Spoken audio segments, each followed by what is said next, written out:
Good evening. Hello, hello. Siciano, hello. And Fishbone, hello. Hope you're all doing well. Right, as we are here in the FlightFactor 777-300ER Boeing whistleblower, hello. And we're currently parked in Jeddah, flying to Dubai.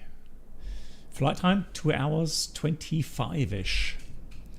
And I need to set the time though.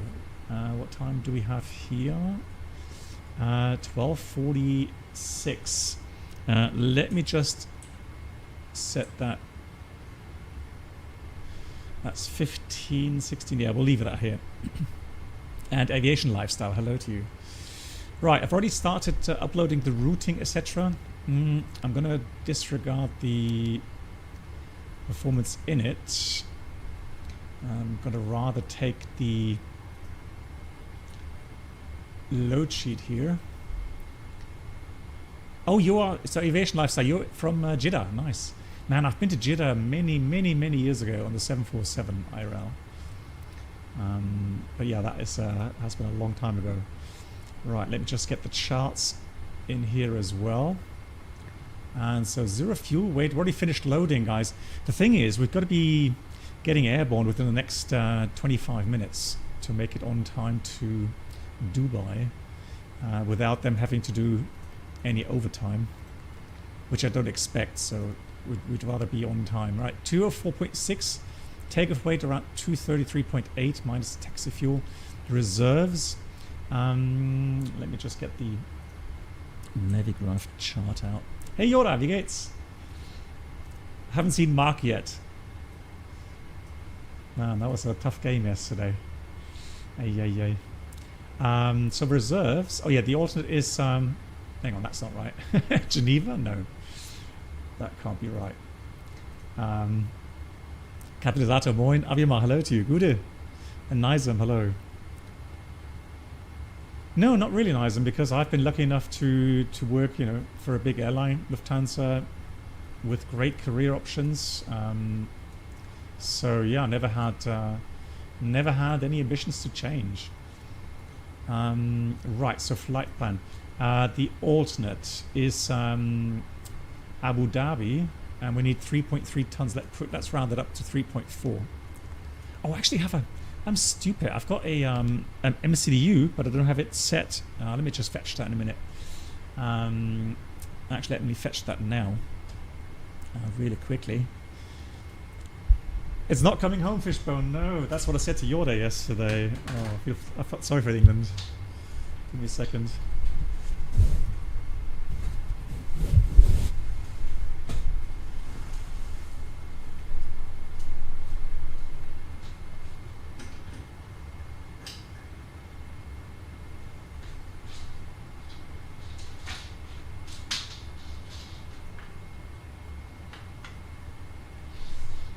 Right, I'm still here, don't worry. I just need to get my MCDU set up here.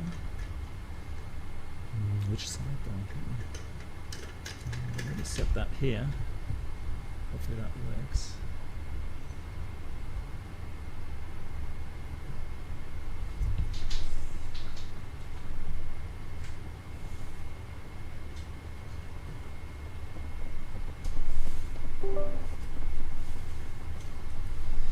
Yep, it does work. Nice. Nice. Hey, Megek. Right, let me get my picture back on. There we are. So now I have my physical MCDU here with me. I mean, I paid some money for it. Might as well use it, right? Good. Okay, so we were just saying that we've got the reserves in, and their cost index is a whopping 200. We're not messing about today, are we? Fuel is cheap, so we'll take it. Level 350. And then, oh yeah, wind data. So that's a cool thing. So we're going to load the wind data. There it is. And execute that already. Then VNAV on the send page. Hold on, where's my VNAV? VNAV.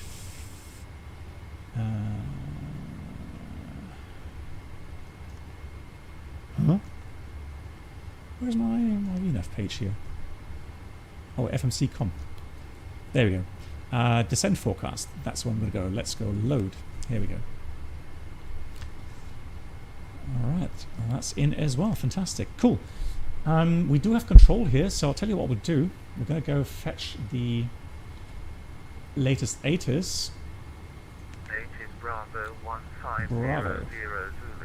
Runway 34 center, 34 right. Transition altitude 13,000 feet. Caution bird activity in the vicinity of the aerodrome. ATC clearance. And I'm going to go com. 118.200. Independent parallel departure RNs when 340 at 18. Cav OK. Temperature 38. Dew point 15. UNH 1002. Hectopascal mated. Bravo. Bravo. King Abdulaziz International Departure Facility. Let me just check something here. Zulu. Yeah, Oscar Echo Juliet November. They do have PDC, so we might as well use it. Runway 34 center. Runway 34 right. Transition altitude. Right. Yeah, fine, Aviation Lifestyle. Have a good one. Then we're going to go Oscar Mike Delta Bravo. Put that in there. Destination ATIS Bravo. Oh, gate. What gate are we on? I have no idea. Which gate are we on?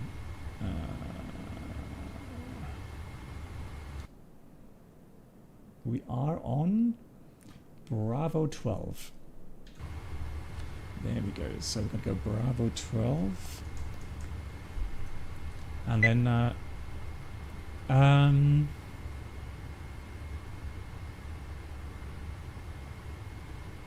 what's missing? I am logged on. Hang on. Have I initialized the flight yet? No, that's the problem. That's one thing. What's missing? Something's still missing. External services, CPTLC, Hoppy, VATSIM. Oh, connect. Ha. I always forget that. Hey, Lilo. So now we can send it off. All right. I do expect 3-4 center, which means we are going to depart EGREP departure. So let me call that up again so you guys can see that better. So departure arrival, departure 3-4 center. And it should be... Was it Echo? EGREP. EGREP to whiskey in this case. There we go. EGREP to whiskey, insert. Not confirmed yet. Then we have the routing all the way. It's a lot of directs today. So we have route next page. So it's EGREP.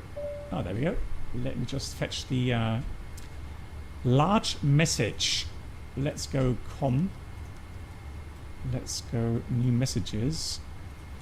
And here's our clearance. I'm going to accept that quickly.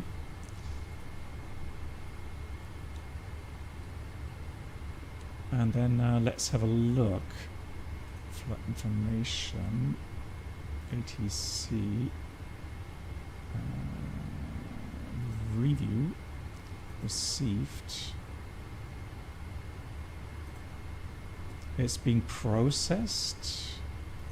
Here's our clearance. So we're cleared. PDC cleared from cleared to Dubai off runway 34 center. EGREP to whiskey departure. Squawk 4533. 4533. Nice. Now it's green because we've correctly set the squawk. Andy, hello, good evening. And Lido's flying to Montpellier, is that? Right, 1640. CTOT, no CTOT, sit altitude is 6,000. We'll set that. Interesting that it reminds us there. Report ready for push on 18.2. So let me dial in 18.2.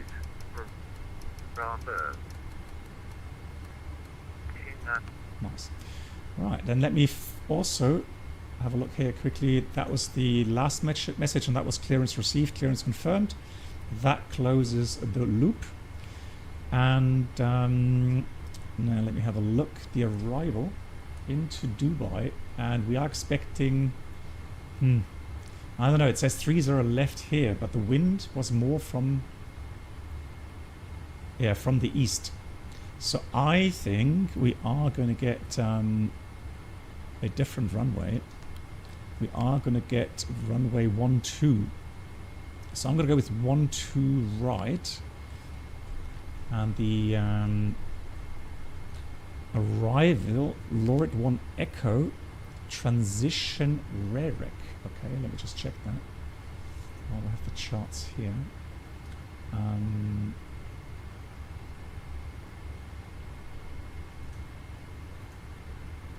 So yeah, that's going to be Rerek.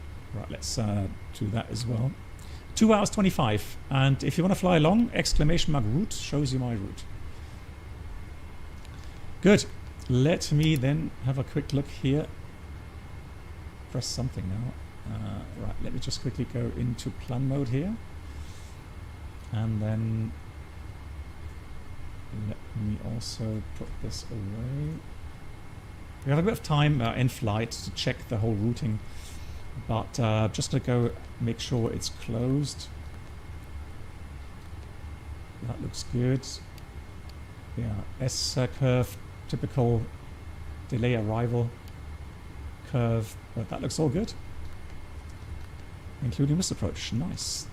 Good, we're going to do the following. I'm going to go route copy, and then we'll have a quick look at our departure route here. So we'll pin that. I'm going to also pin some taxi charts. Ooh. That's a lot of park. I think we'll park here, right? Yeah. Leave that. And then we're going to go to flights in here. Currently we're parked down here. Pushback 3-4 center. Very short taxi time. This will be a hotspot Hotel Delta, otherwise it's good. And also, let me have a quick look here at the parking stands. There we go, let's do that. SID. The egg rep to whiskey, here it is. So that's 3-4 center. And the egg rep to whiskey climb 6,000. Why doesn't that work? It should work. Hang on. Oh, sorry, that's on Twitch. Apologies. Here it is. So now you should see it also, hopefully, on YouTube. If not, let me know. Hang on. Oh, I may not transmit that. Let me just do that again. There it is. Now it should be also visible on YouTube.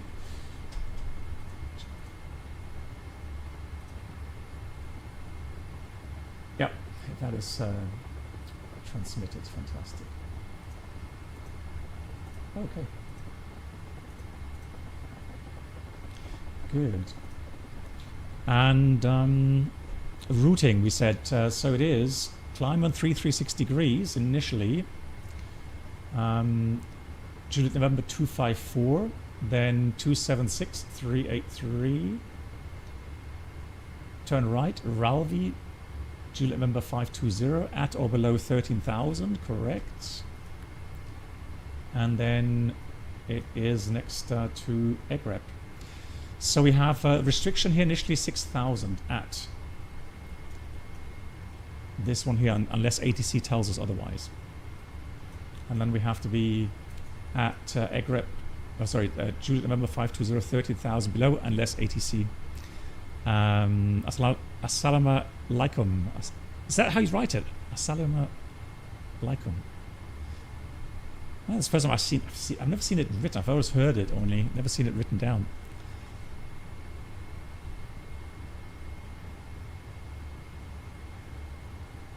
Greetings. Right, okay, so that's that. The last thing to do really is there's an out of departure, so there's no need for any nav aids to be set. And then the last thing we'll try is we're going to go to the performance page, airport search, Oscar Echo Juliet November, and then we'll go to, yes, I've been to Jeddah in like 2005, 2006 on the 747, many years ago. And weird enough, we had a little, I'll take takeoff one. We had discussion because I had a flat, like a glass jar with a very trendy kind of Minican. It was a kind of designer glass jar where you put things like, and I put coffee in it, and we just had that on our holiday. And then my son-in-law, or my future son-in-law, asked, "Oh, where'd you get that?" And I was like, "That's funny. You should ask that. I bought that in Jeddah, over 20 years ago, or maybe 20 years ago." So, and I remember that exactly. That went to a mall, and I bought that thing there. That's going to be dry, anti-eyes off. Welcome wind. aboard the Captain Black Box Twitch channel subscriber experience. The wind is Could new subscribers please make your way to 340 at 18. where complimentary So I'm just drinks, about 340 snacks, at premium 10. flight entertainment will be served. Thank you. And it has knots. Nice. 738 degrees. Happy flying. Hey Felix, Dankeschön. And also Stormyflyer. Stormyflyer, first of all, that was to you. Sorry, Stormyflyer, thanks for the 2 years. Let's get you a round of applause for that. Thank you for the 2-year support, Stormyflyer. Much appreciated. QH is 1002. So 1002. Welcome Takeoff aboard weight the Captain Black Box 233. Twitch Let's channel make subscriber experience. 234 rounded up. Could new subscribers please make your way We're not to the that first heavy. class cabin, 234 drinks, tons, snacks, and the CG for flight takeoff is entertainment will be 37 and a served. half. Thank you. Can I put 5? Yeah. And let's calculate that. Also, big thank you to Felix Socked, 37 months. Felix, Dankeschön. Felix, I hope you're doing well. Thank you so much for the 37. Right, so we have a flap 5, and I'll put that in. CG around up to 38, and thrust limit. So we're doing takeoff 155 selected. I just simply guessed the values there because we're not very heavy, so that should be fine. Right, let me just check something here. Oscar Echo November, and we're arriving. Oh, we don't have that, but we have Dubai. Right. Yeah, we do. Ladies and gentlemen, welcome Hey, aboard Boeing the whistleblower, Captain Black welcome. Box Infotainment Experience. New subscribers should now pick up their pass to first class. Thank you. Welcome to the community, and thank you so much for the tier 1 Boeing whistleblower. Thank you so much. We have 4,000 meter runway. That's what I mean, right? It's a long, long runway. So I mean, maybe I could have even done takeoff 2, but we'll see. Do kind of a middle value there. Now, this is the thing, right? So we have reference speeds currently off. Now I'm going to put the reference speed on. So if there were any issues from the FMS side regarding the takeoff values that we've put in, it wouldn't give us any reference speeds, but we have them. So now we can check the EFB again.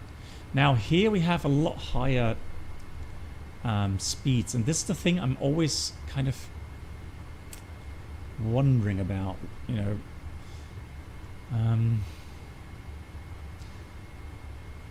I mean, it should be okay, but honestly, I'd rather have a little bit higher V2 speeds, you know, for better climb out performance. And so I'll take those, okay?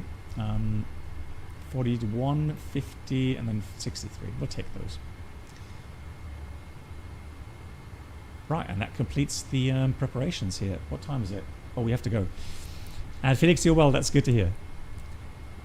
Oh yeah, we had lots of local food. You know, that's one of the things when you fly long range and wherever you are in the world, you're always very eager. At least I was. I know many of my colleagues were as well. Very eager to try out the you know, local food. Right. Right, we've got 163 knots, V2, and heading 336. That goes here. Let me check my oxygen. Checked. So, oxygen test 100%. Flight instruments, we have heading... let's see, heading is there. 043, altimeter is 1002. I'm going to put that here as well. And I think if I press this button here, yeah, it'll synchronize to the other side. And so 102 at 40 feet is checked, which does match up with 50 feet here, airport elevation. Fantastic. Excellent. Right, let me do the following. Hey, look at that. That's nice. And Starminer, greetings. Wiggy, the pilot, hello to you.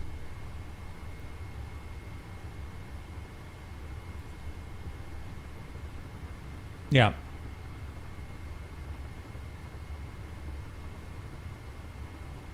Hang on, what's the get rid of the pachyderm? What's, sorry, I'm not that familiar, or not familiar with that term. What's pachyderm?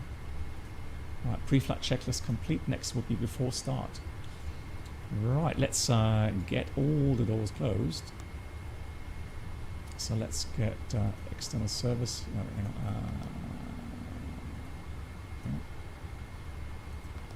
Airplane.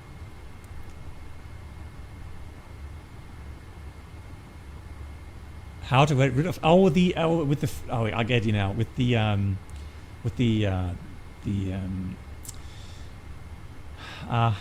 freighter version. Yeah, the elephant. I get it now. Yeah, yeah. Right, let me close all the doors.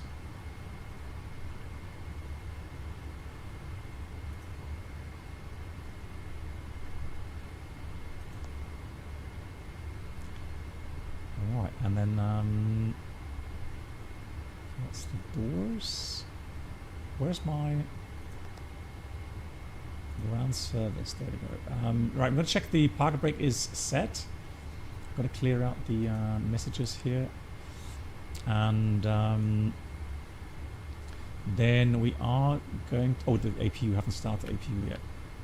And Svenja, hello, wie geht's dir? That simulator looked really good where you've been to, Svenja. Right, shocks can go off, stairs can go. That's all closed. Ooh, where are we? Here we are. So let me just have a quick look here. Let's orbit. Yeah, and for those that didn't join the last test stream yesterday, I am using a little bit of a setup difference now. So I'm actually using smooth motion. So that's kind of the DLSS for X-plane, or the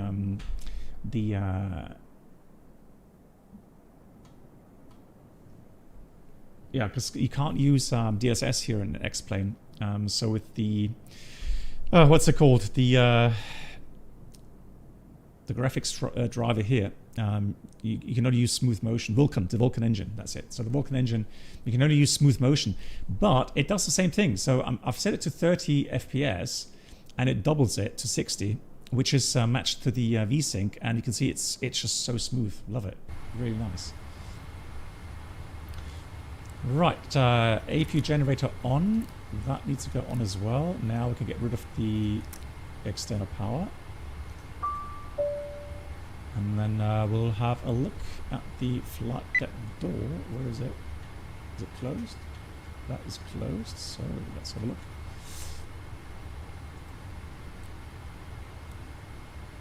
Right, that is auto. Good, let's read the before start. Seatbelts are on. Doors, windows closed, but not armed yet. Let me just check doors. Menu, airplane, doors. Let's arm all the doors. Doors automatic. MCP, we have V2 163 heading 336, altitude 6000, takeoff speeds V1 141, VR 150, V2 163. See the pre-flight completed. Oh yeah, let's do the before start items actually. Let me just do that.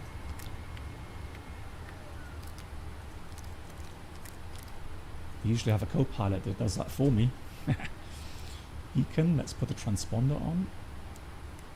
Transponder on, fantastic. Right, and then trim should be 2.75. See that here as well. 2.75 is set. 00, taxi takeoff briefing completed, and that's the before start checklist complete. Flying Mona, hey, nice to see you.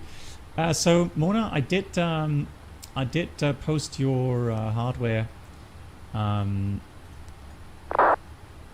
sales in the announcement channel on my Discord. I'll let you know if anybody contacts me. Enter. Runway 34.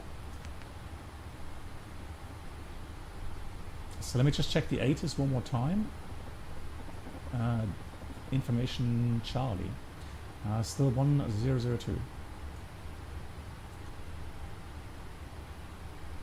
Jeddah ground, a very good afternoon from Emirates 808 Heavy. Information Charlie now with PDC requesting startup and pushback, please.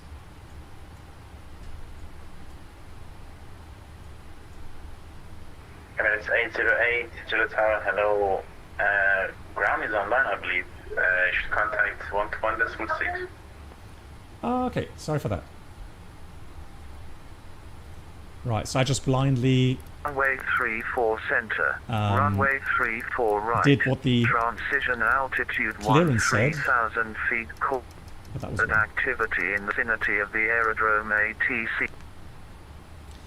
182, 18, this was to Hotel Quebec Mike Master.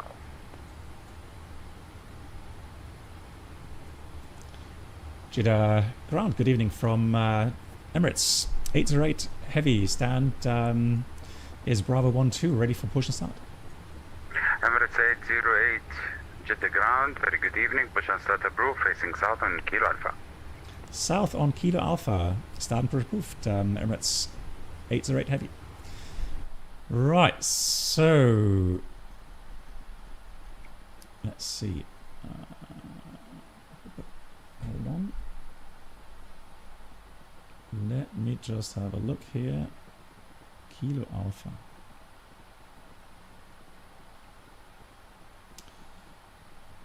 Kilo Alpha, Kilo Alpha, Kilo Alpha. And then facing south. Hold on. And hold on. Hold on. Ah, there we go. So here's Kilo Alpha. So that would be Kilo Bravo, would be blue line, Kilo Charlie orange, and Kilo Alpha. So it's pretty much a standard pushback and facing south. Okay, gotcha. Just make sure that we don't mess up the pushback. Admiral, hello. Yeah, hopefully you'll be happy with it. I'm definitely very happy with the add-on. Alright, I'm just going to do a push-pull here.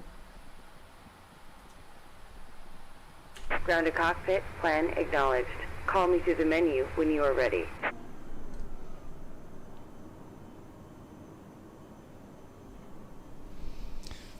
No, Kilo Bravo. Wasn't it Kilo Bravo blue line? No, he said Kilo Alpha, Avimar. It's probably hard to see for you guys on the. So Kilo Bravo is blue. Kilo Alpha is. Oh, I did. Darn. Hang on. Oh, you're right. You are correct. Thank you. You guys are brilliant. Right. Hey Toto, how are you doing? Right. Sorry. Yeah. There we go. Now let me try that.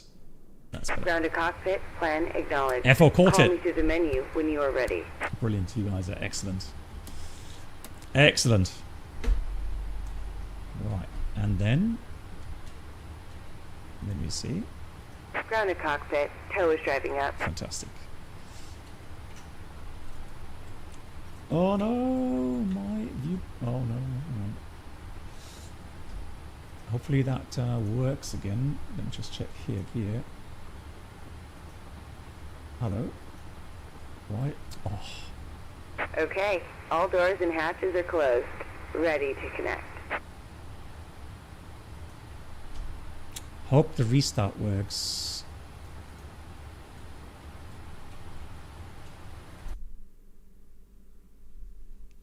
Hope it doesn't crash the sim, please. No, you've got to be kidding me. Darn. Oh, you got to be. Man, I hate these things. The add-ons break stuff. It's not the pushback. It's the Aura X camera app.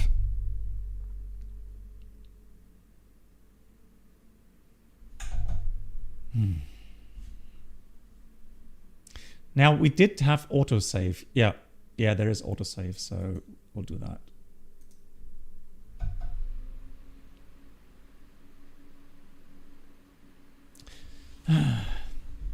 No, I mean X camera.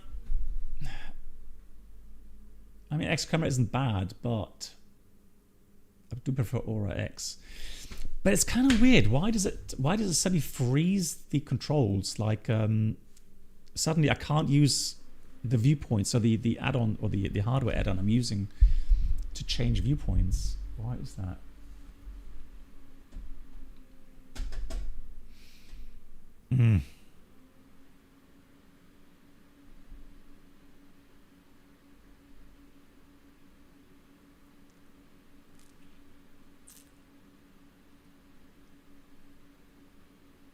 Yeah, hey, Fish Cup. Yeah, no, it's because the air conditioning is on. I did a little bit of sports, so I was still sweating a bit just before the stream, and the air conditioning is right behind me. And just to avoid getting stiff neck. Right.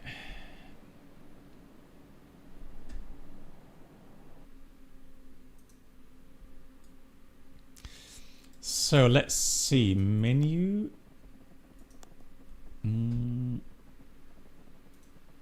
Is it simulation? Simulation. Right. Situations. Right. Where do I find the autosaves? Autosaves.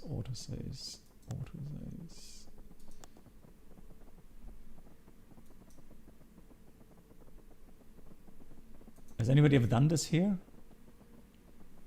Loading service.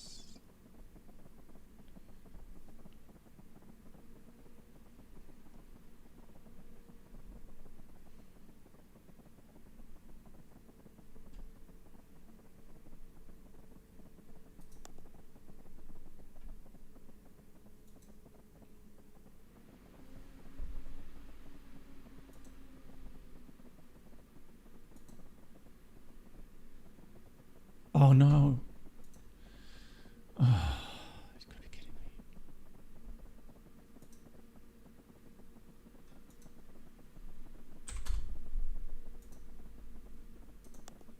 You've got to be kidding me.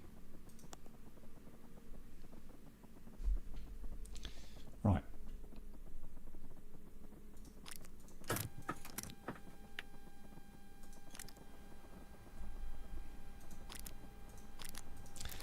Let's just keep calm and carry on, shall we? And I'll try to get everything running really, really quickly.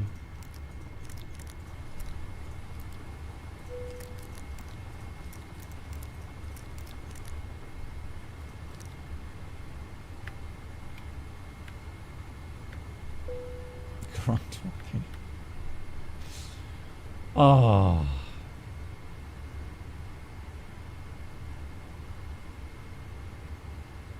Was it 4650? 4633 on the squawk, I think.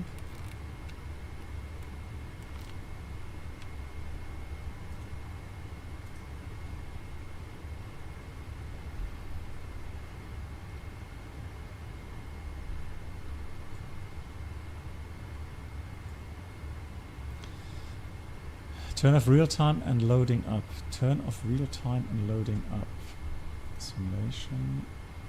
Situations.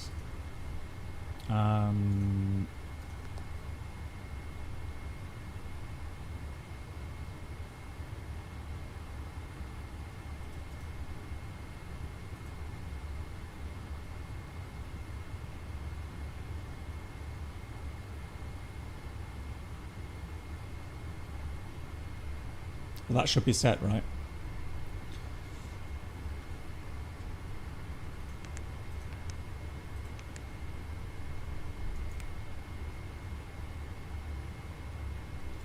Single FMC left operation. Yeah, they, you know, in the interview with Randazzo, he did say that they are thinking about a different EFB option. Because they did see that a lot of people are complaining about it.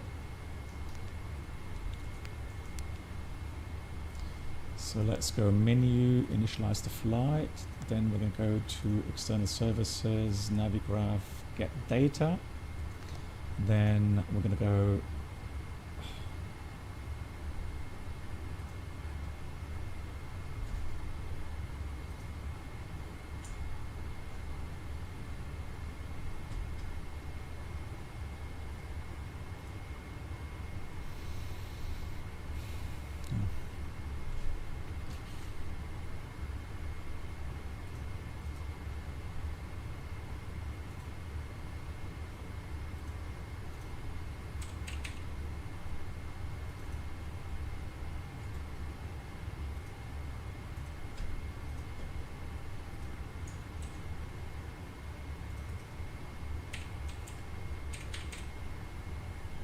So let's connect, and then airplane will do weight and balance, fill from SimBrief.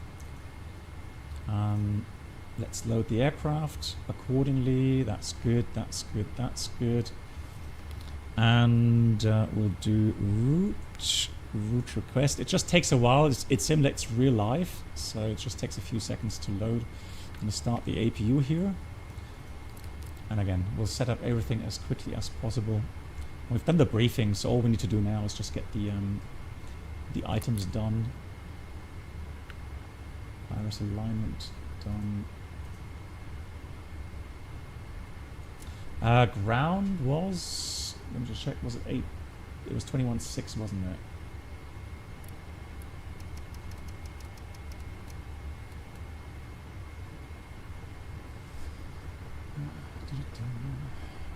Yep. Ground from Emirates 808 Heavy.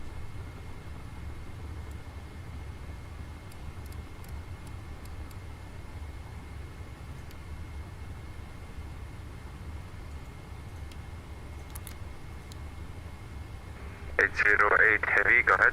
Yeah, we just had a crash the desktop. We're setting up again, so cancel pushback clearance, please. Emirates 808, push and start clearance is cancelled, and the clearance as cleared. No need to reply. Report to the push and start. That is copied. We'll call you ready for push and start. Thank you, Emirates 808 with Heavy. Right, loading the flight plan. Be careful not to crash again. We'll do our best, thank you. Right, flight number uplink is there.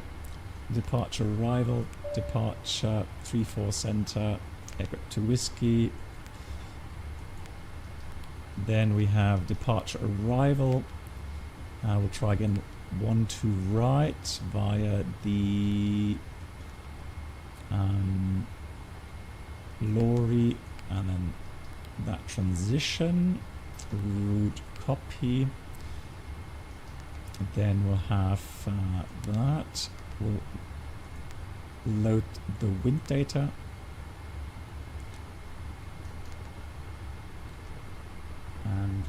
we have, let's have a quick look here, the load sheet.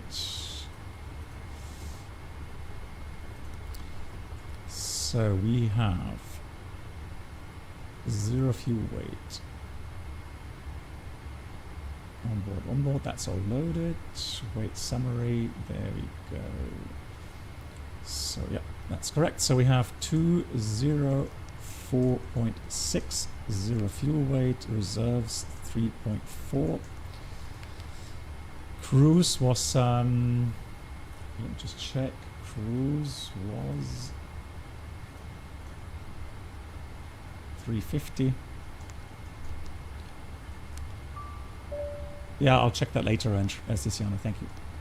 So 200 cost index we know, then we have route data load, execute, FMC com wind, hang on, FMC com descent forecast, load that as well.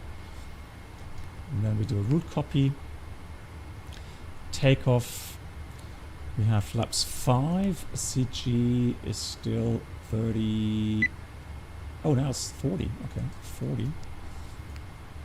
Trim 2.5, and I am just going to take those values here, guys. We know they are good, so we'll take 55, take off 1, and then we'll take those values. So 163, 336 on the heading, 336 it is. LNAV, VNAV, and 6,000. I'm still haven't aligned the INS yet, have we? Let's just check.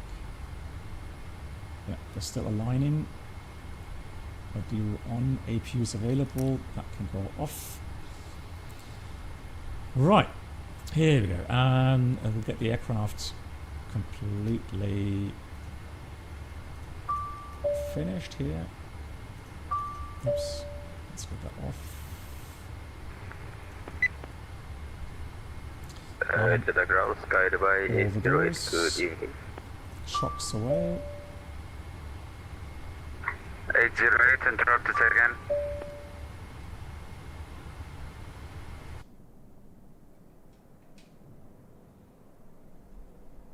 That's a big aircraft. Sky Dubai 80, information Charlie stands Charlie 3 requesting clearance destination Dubai level 350. Sky Dubai 808 to the ground, very good evening. Clear to destination Dubai is filed. Egrip to Whiskey departure runway 34 center, initial climb 6,000 feet. Is it 4533? Thank you much, Fischler. Squawking 4516. Almost. Almost destination Dubai, agree to Whiskey departure 34 center 6,000, initial score 5, correction 4516, Sky Dubai 808. So the before start items quickly.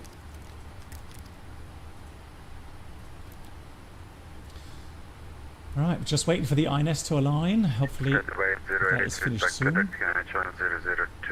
information Charlie is going to report to official start. I got information Charlie 1003, call again ready. Sky Dubai 808. Yeah, I mean, of course, if you use Linux, if you know how to use Linux, and you've been comfortable using it, I've not had any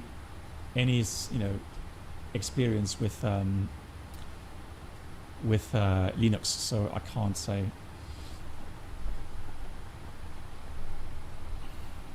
Yeah, no doubt that the flight model, especially here in the FlightFactor, is brilliant. I love it. Same goes for the Challenger hot start. Also brilliant flight model, really nice. You'll feel the difference.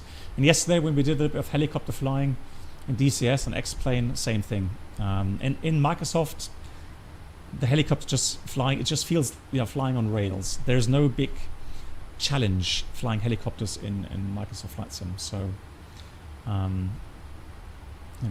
those are the advantages of X-Plane. Yeah, but I think Admiral, you're probably gonna have to wait a little longer until that comes out. But yeah, once it does come out, no doubt, it's for me it's a must buy, obviously. I know. Right, Oh, come on, hurry up with the alignment. We're near the equator, right? Or a lot nearer to the equator, so it shouldn't really take that long with the alignment. Because normally, usually, the further north you go, that takes longer than for the alignment.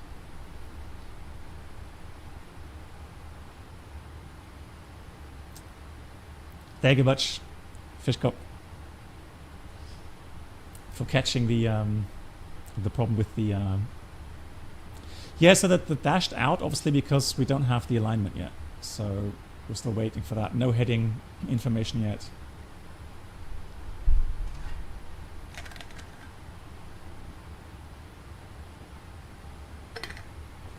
Okay, so at least now I know closing and restarting Aura X does not work here in X-Plane. So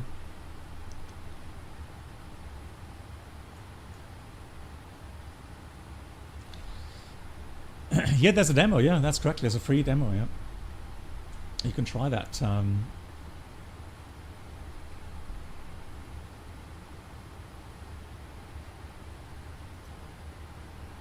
Oh, there's no tower? Okay, interesting. Spotting. Oh yeah, look at that. Beautiful. It's a big airplane.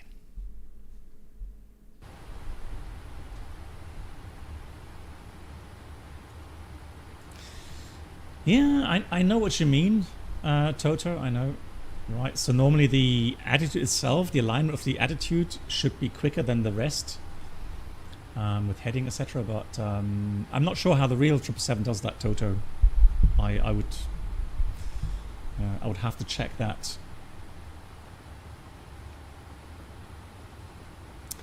Have you seen the MS 777 in Victoria? No. What was that, Fishcop? No, we're very far south today, guys. So and it's obvious why I chose this routing.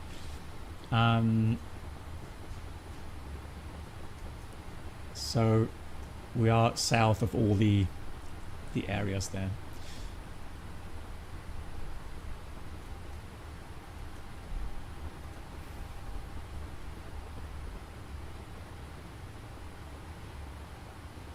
Oh, there we go.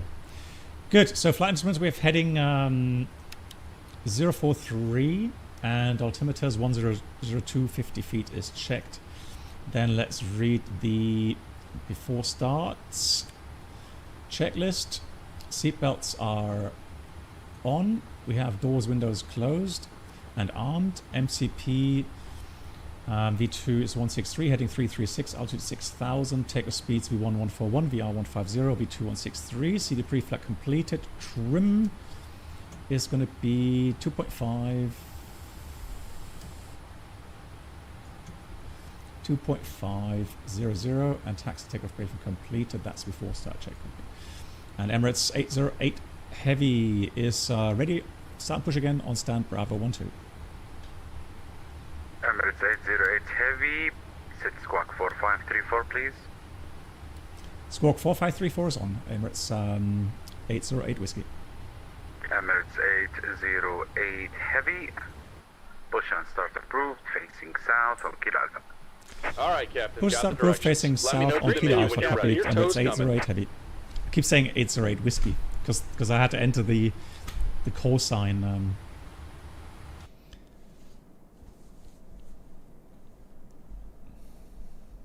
In the X-Pilot. Right. Thank you for being patient, everyone. Apologize again for the crashed desktop. All right. Looks like the doors and hatches are closed and we're ready to connect. What a big airport. You did buy the Berlin-Helsinki scenery for X-Plane last week. Flying around Helsinki is fun. I agree.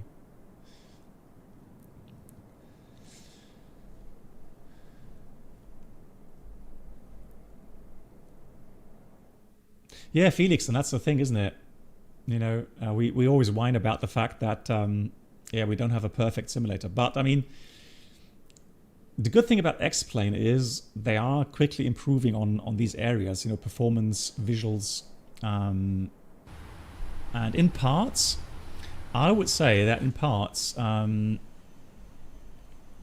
X-Plane does look, you know, with certain Welcome cloud aboard, covers. Captain. Toes connected, bypass pins inserted. Go ahead and kill the parking brake when you're ready to go. Brakes released. Here comes the pushback. Light them up. And so, yeah, I do like X-Plane a lot. Good. We've done the checklist. Let's get the engine page open for engine start. And let's start the let's get the right engine. Auto start is on. Reading 974 heavy, Jeddah ground. Alaikum salam wa rahmatullahi wa barakatuh. Readability 5. Yeah.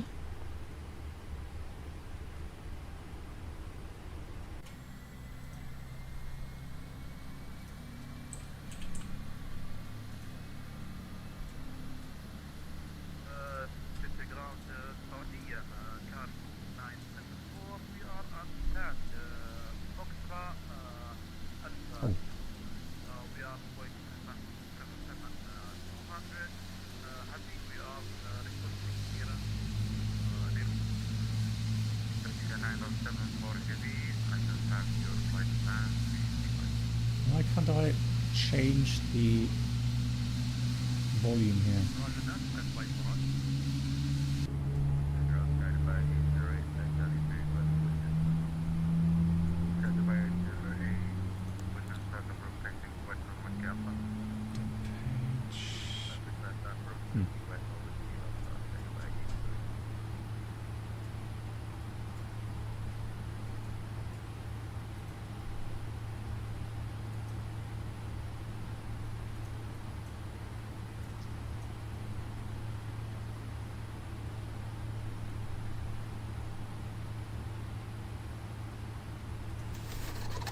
Is there a different sound volume slider here in the FlightFactor? Not that I'm aware of.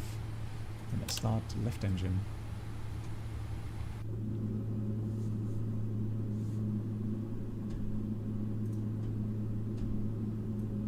Jeddah ground, Saudi 947 with you again. We change our flight number. We have duplicated flight number. Can you see our check our flight time, please?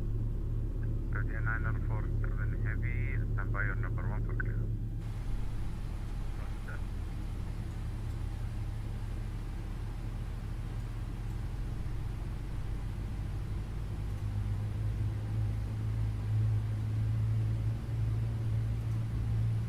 Oh, it is.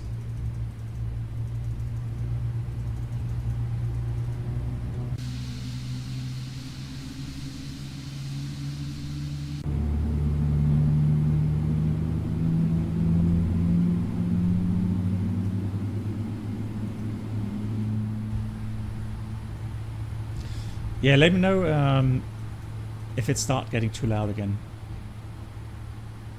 Hey Andy, yeah, unfortunately we had a crash on desktop, otherwise it would have been airborne.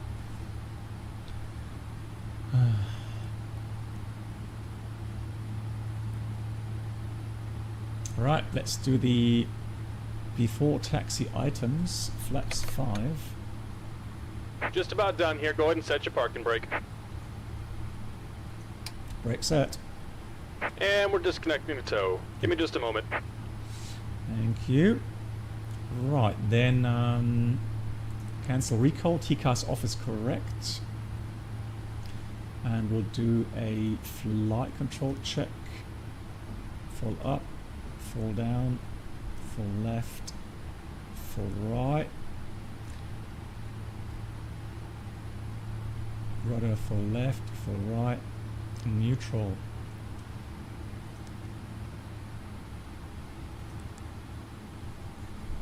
Good, so we have flight controls checked, just waiting for the ground equipment now to clear, and then we're good to go. Hey Ghost, how are you doing? Yep, go ahead, we are with you. Saudi 947. And we're disconnected. Signal and pin on the left. Take it easy and have a safe flight. BAM to Whiskey departure. Runway 34 center, initial climb 6,000 feet. Squawk 454. Well, yesterday we had a very short heli flight. We crashed. Roger, clear to our destination, Nepal, runway 34 center with departure Nepal to Whiskey. climate is 6,000 feet, squawk 4556 for Saudi. There's your pin. Fantastic. Now that's how pros do it. 47 heavy, read back correct, KNH 1002. Information channel is reported to you for push, sir. Roger, we will let you know when we are ready for pushback and engine start for Saudi 947. Emirates 808 Heavy requesting taxi. Emirates 808 heavy taxi via Kilo Alpha Kilo 2 Hotel Foxtrot holding point. Hotel 1 runway 34 center. Emirates 808 Heavy via Kilo Alpha Hotel 1 holding point. Yeah. No worries. Emirates 808 heavy Kilo Alpha Kilo 2 Hotel Foxtrot holding point. Hotel 1 runway 34 center.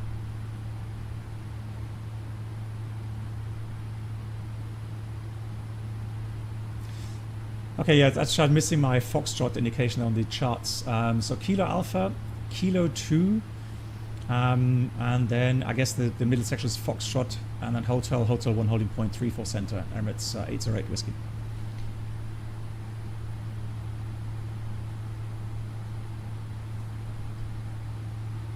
Ah, there we go. Yeah. So that's what I was missing. That's why I got confused with the Foxtrot there. Right, let's go. Let's have a look. Left side clear, right side clear. And then Kilo 2.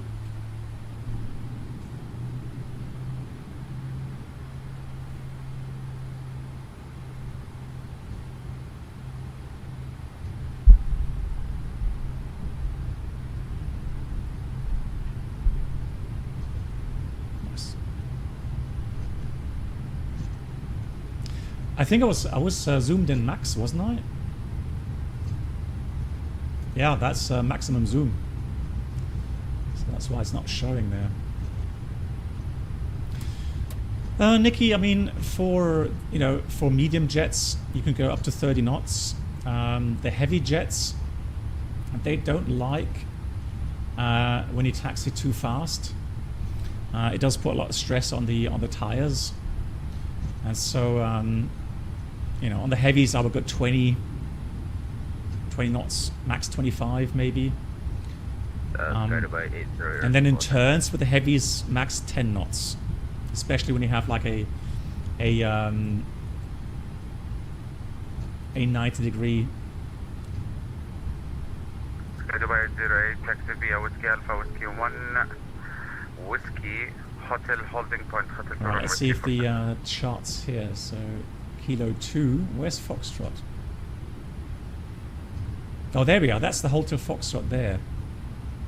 It's the Hotel Foxtrot. Dubai 08 standby, break Emirates 808 heavy, contact tower 118.2 PM and left. 18.2, thank you so much for the service. See you next time. Emirates 808 heavy.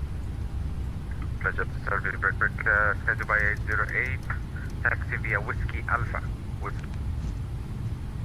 Alright, let me quickly read a checklist. Hold on. So ground group was clear, then we have before takeoff checklist complete. And the next is after takeoff.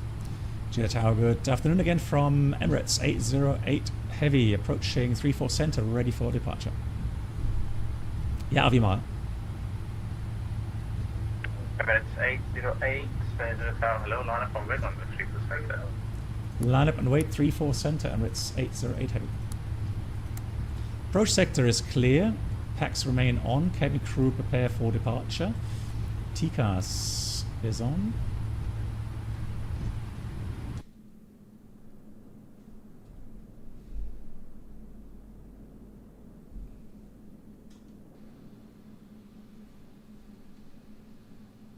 Lovely aircraft.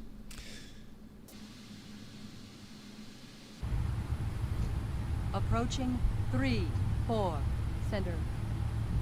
Correct.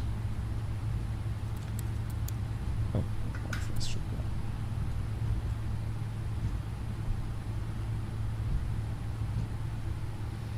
Jacob, yeah, it normally extinguishes automatically when you retract the landing gear. But it's a good measure to switch it off, you know, On runway after, 3, let's say 10,000, 4, well, after the center. flaps are up. Right, good headwind there according to the windsock. Let's stop here. Let's have a look. Your cam is ready. Zulu Tower Hotel, Quebec Mike, combine runway 25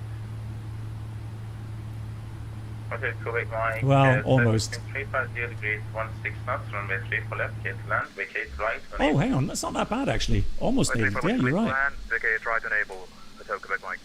I'll take that. Not bad.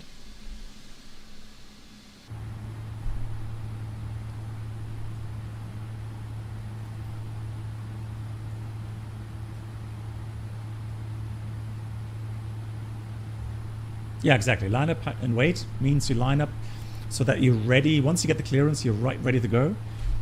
But you have to wait until you get the takeoff clearance. Otherwise, he would say line up and clear to takeoff. Runway 34 center.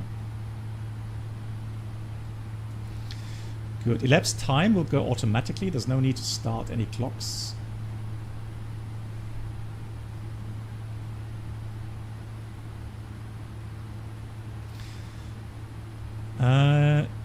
Felix, well, I mean, if you go back on my streams, Felix, I've done. Square by 808, hello. Continue taxi on hold. 777 flights. Number 2 for departure. We're waiting for the takeoff clearance. He said landing on wait. There's a landing traffic 3-4 left. That's why we are waiting.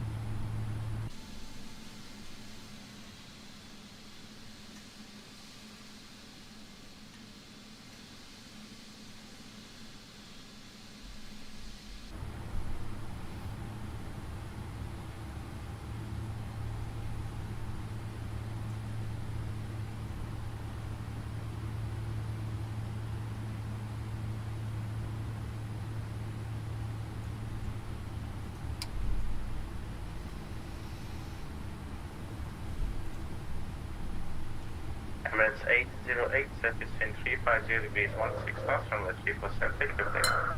34 center clear takeoff, Emirates 808 heavy. Right, let's go, takeoff. Square by 808, behind departing Emirates Thrust 777, while Hotel 2 line up on base on 34 center behind.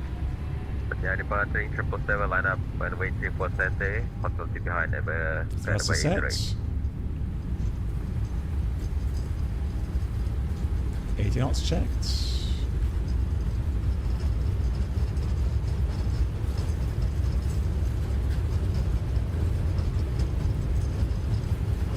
V1. V1.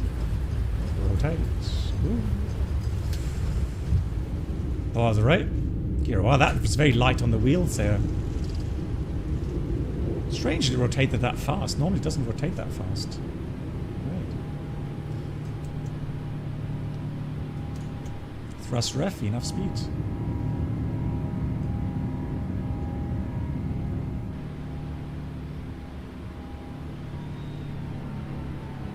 Climb 1.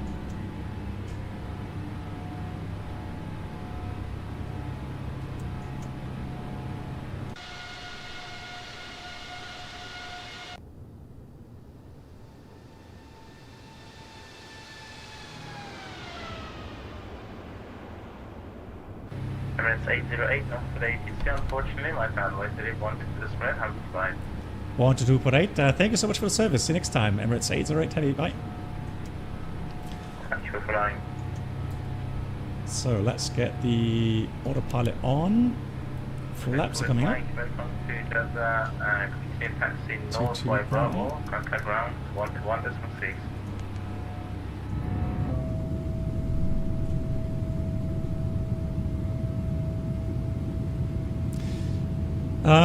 Well, at least in Dubai, there's an event today.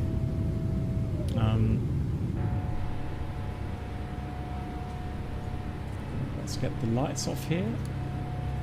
That nose light off. Flaps are up. Let's read the after takeoff checklist. After takeoff checklist complete.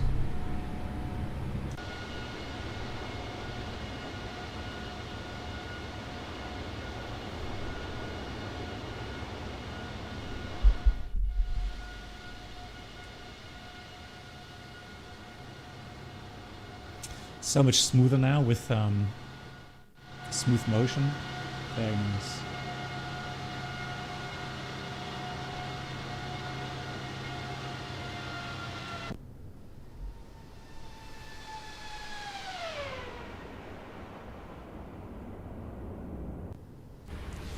Alright, VNAV path. Now we gotta fly according to the procedure.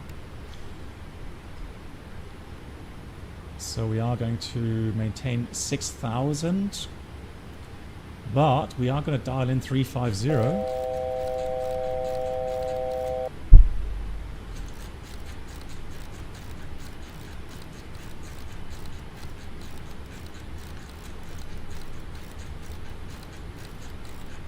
It takes a lot of rotation. Oh, hang on. I'll do that easy. Hang on, let's do it this way. That's better. So 350. I'm going to put constraints, data. There's data. And FlightFactor on them as well. So we have to maintain 6,000 until here. No, I didn't watch the A320. I don't know. I always get mixed kind of reports regarding the A320, and there's people that are really hyped and hoping it's going to be a good add-on, and there's others that are obviously already pointing out big issues. Now, I don't really care too much for the PMDG posts, but he did point out Ramses, not Ramses, so the FlightFactor CEO Ramses, but Randazzo from PMDG, he did say something that I agree with, and that is he was talking about the issues with VATSIM crashes, and you know, the more frequent they happen, especially on long-range aircraft, you know, assuming you're doing long-range flying, a VATSIM crash that's it, right? It's just so annoying, and yeah, it drives people away from flight simming or these add-ons, quite rightly so. So personally, PMDG, I'm not sure if I had any on the 777, but I mean the last couple of VATSIM crashes, they were on the A350 and the A340 for sure. So yeah, he does have a point, right?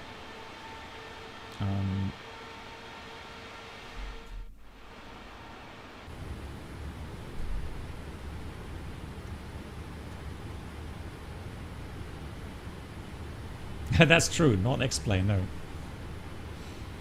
That is a good point. Right, so let's see if we climb automatically, which I think we should do. So I'm not doing anything right now, otherwise... Yeah, there we go. Thrust RAF enough speed.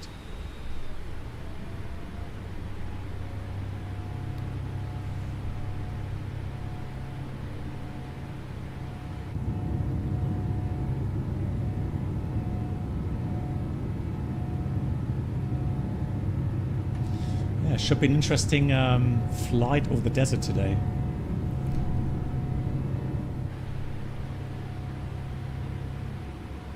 Okay, pilot's lounge.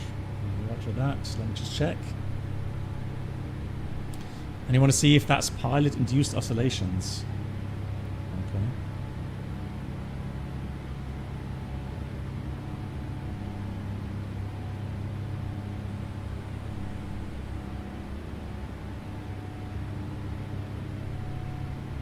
Oh, ay.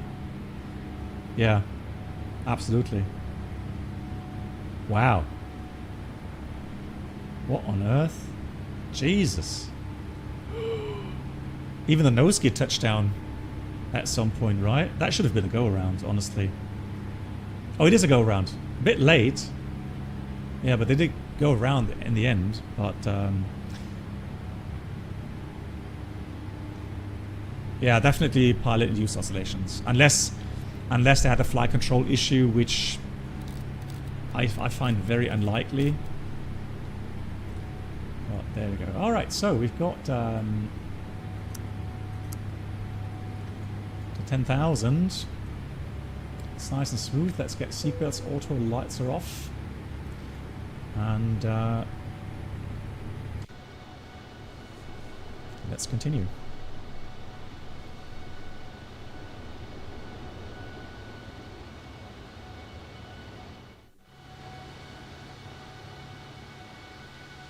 Hey, nice, Phoenix. Greetings. You were landing 3-4 left there. No, no worries for the... Hey, that's just the way it is, right? No, you don't have to be sorry. That's all good. Hope we had a good landing.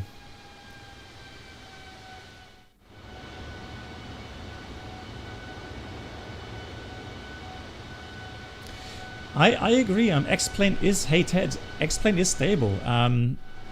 Really, the only things where you will run into issues if you do silly things like I've done, where you've got a plugin that causes an issue and then you close the plugin and try to restart it. So if the plugin still has an issue, it then may crash the sim. But again, it's not X-Plane's fault. That's a plugin issue.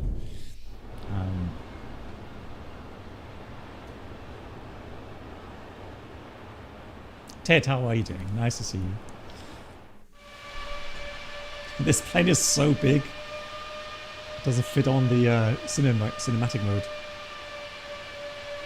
Yeah, this aircraft is nice. Especially love the flight model here as well.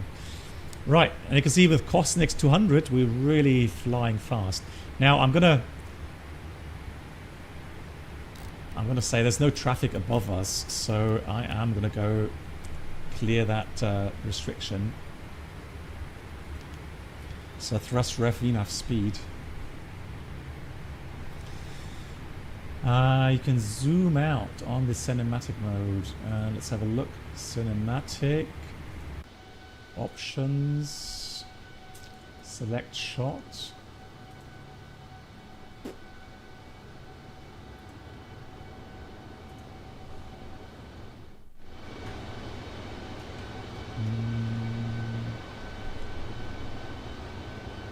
Go max climb. No. No bueno doing that. Right, we already passed transition. Let's do altimeter standard.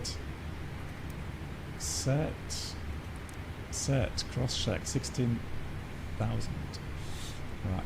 No electronics. Hang on. No. Let's have electronics automatic as well. Nice. Cool. And we continue.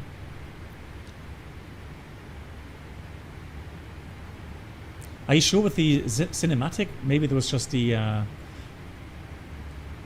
other modes, like spotter view or something.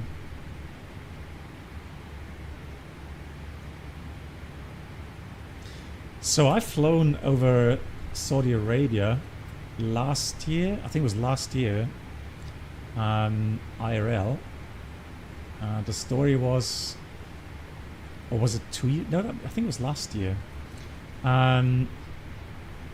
Because there were also military actions by the US in Iran, and so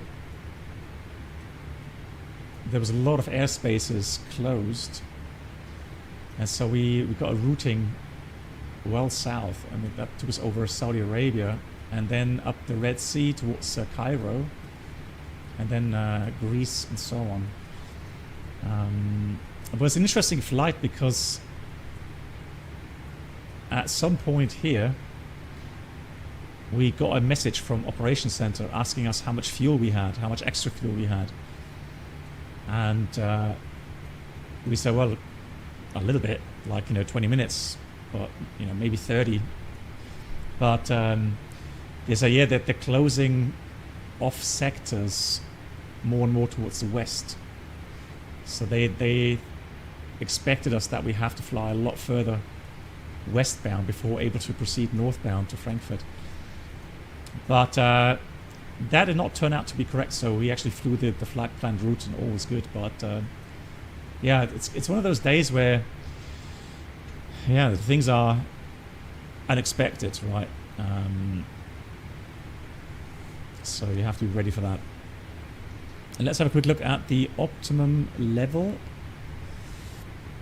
Optimum level is 370. So we'll check later once we're up higher. If there's any traffic. Now we are on TARA, put that to above as well. That is above. Alright. Oh nice, the F-14 is confirmed for the 22nd of July. Next week. Nice. I will fly that, yeah.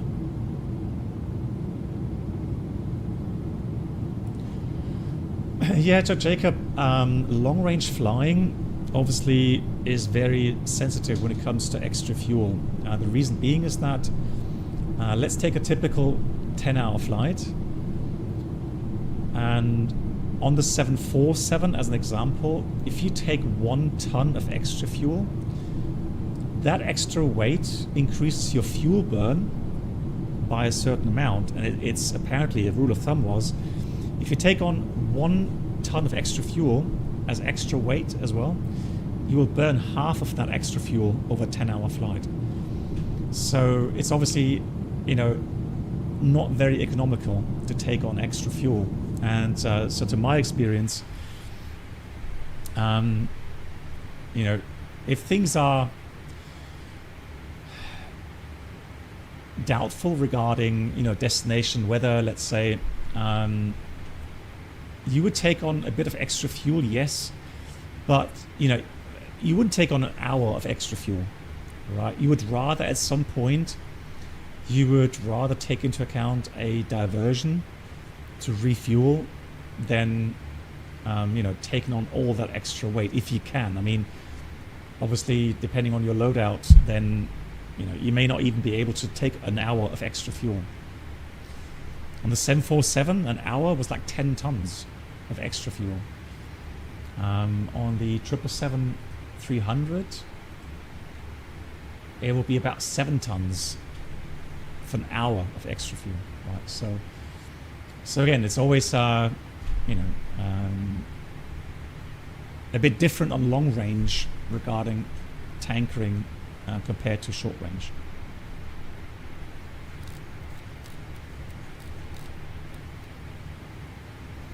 Morphos, hello. Charles de Gaulle regard. What do you mean with Charles de Gaulle, Fishcop? Oh, destination. Oh, yeah, oh, now I get it. Okay. I mean, there's lots of interesting destinations in Europe and worldwide. I don't have a single favorite one. It's always been, you know, many different locations and destinations.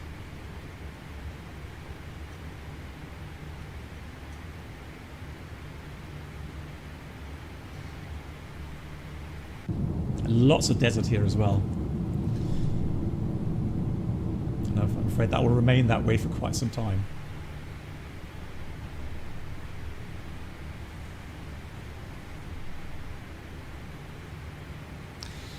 Ghost, there's different ways to calculate the contingency fuel.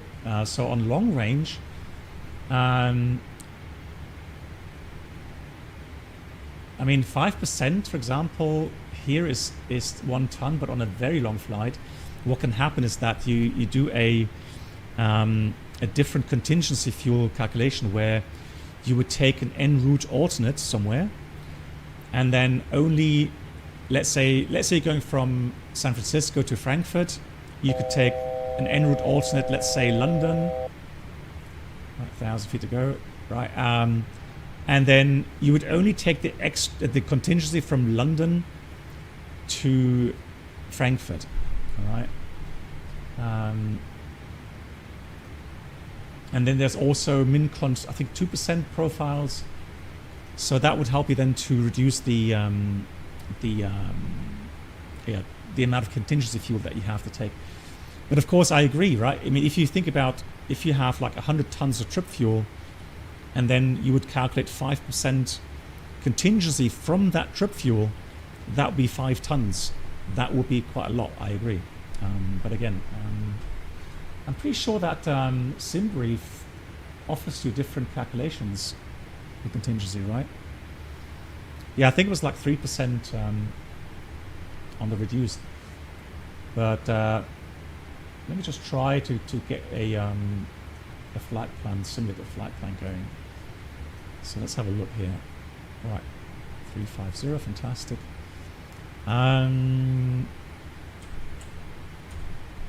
So let's do San Francisco to Frankfurt. We're doing that on a 747-400. Oh, let's do a 747-8. All right. And then on the fuel planning, let's have a quick. Yeah. So here's our different options. So many options, right? 3%, 2%. EASA. Let's see what EASA. Yeah, and that's the thing what I was talking about. So with the EASA ops, it asks you if it should select automatically an en route to the airport. And so this time, well, that's a bit silly. Let me see. Right, let's do London, for example. Okay, just like I said, London. Oh, LL, obviously. Just. Right, there we go. Okay. And then let's see what it gives us with that. Simply needs a redispatch function for all this. Yeah. So let's have a quick look here now on the contingency. Now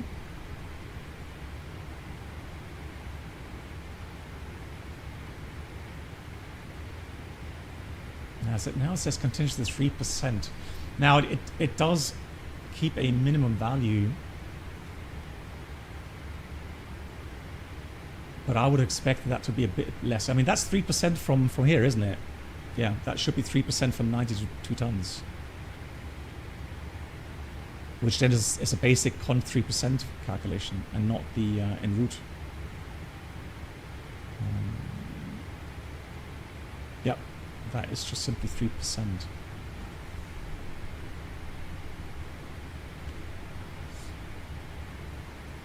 Yeah, I don't think that calculation is correct, to be fair. But like I said, there's different values, and then you have the option, of course, to reduce that contingency if you want.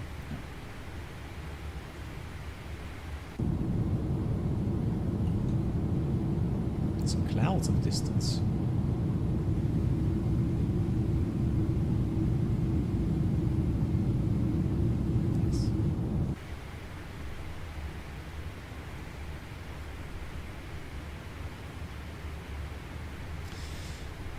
Right.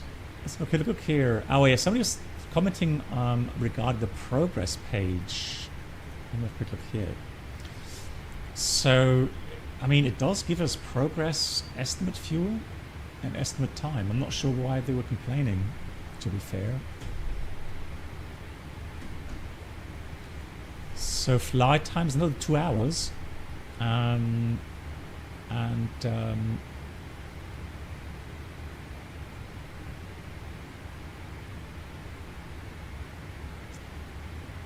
11.4 tons, and minimum was minimum fuel. Min fuel was 6.4. Yeah, so we do have a bit extra. I didn't take 5 tons extra though.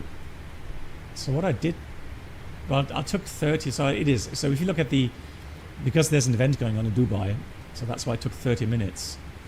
But if you add the contingency 5% to that, that's 4.2 almost. Yeah, that's 4.2 tons. So yeah. Yeah, so that does add up quite nicely. Let's quick look currently, fuel flow. We are burning 6.8 currently, which is, but that doesn't really fit the profile, does it? 6.8, and we're flying cost next 200.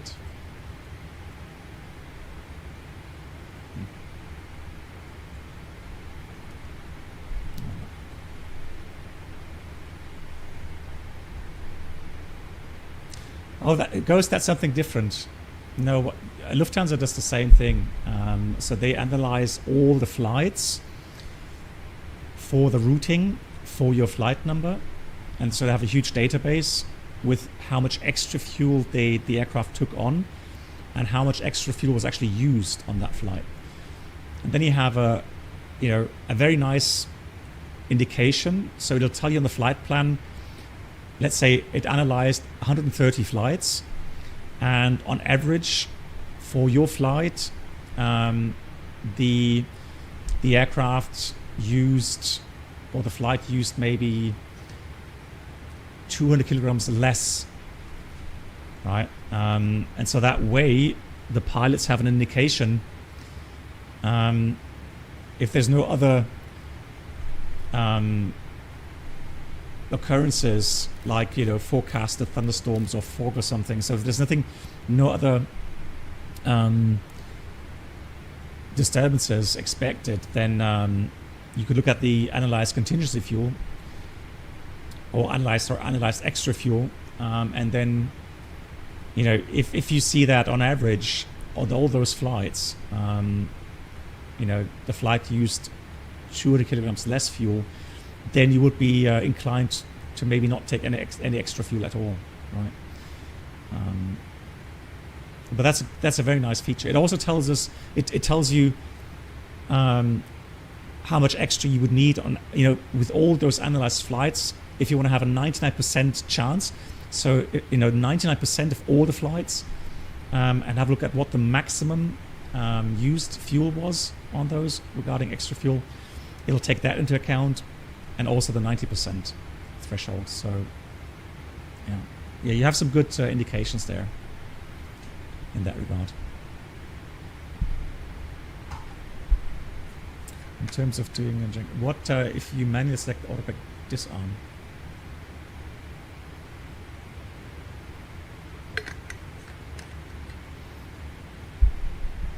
Hang on, Jacob. I think you talked about two different things. What do you mean with manually select? So you can disarm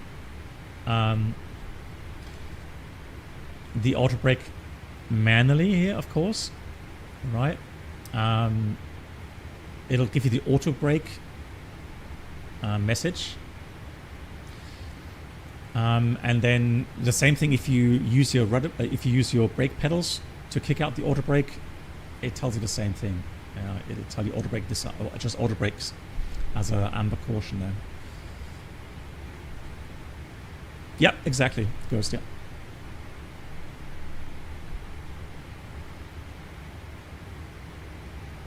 Well, the thing is, I don't think you get those values on SimBrief, right? I mean, these are literally things, again, tied to real-world flying.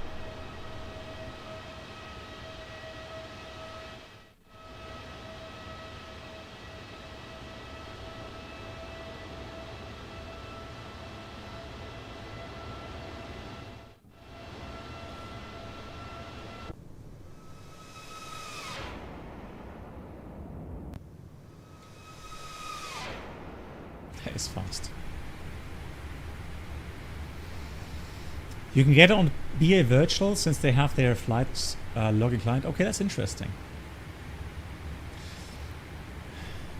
Yeah. I mean, yeah, you can take it into account if you like.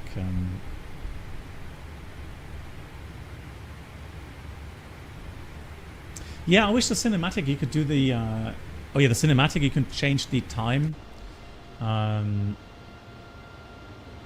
For each position there.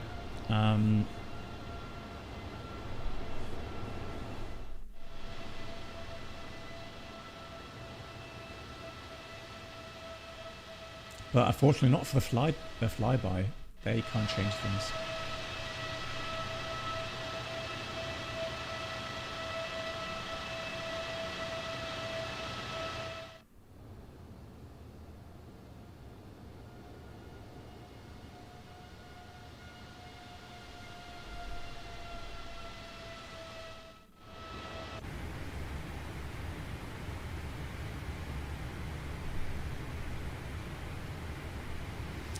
Are the sim sounds okay, or are they too loud still?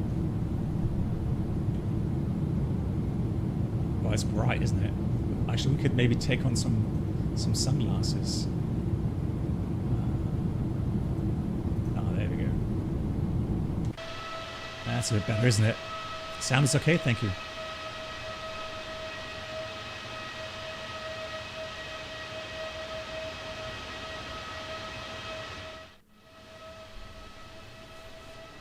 It is okay, thank you.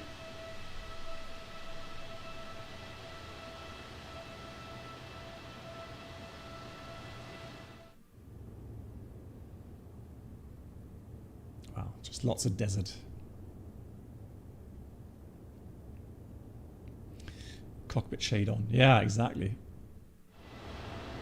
It's just way too bright with the sunlight.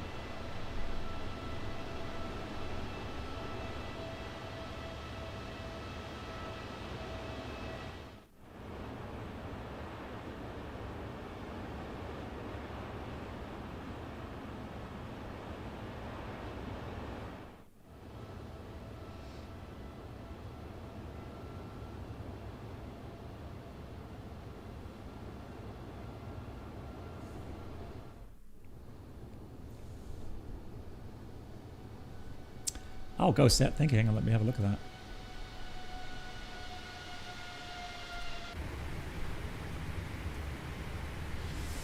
that. So let's. Oh, here we are. And that was for which aircraft? Ghost?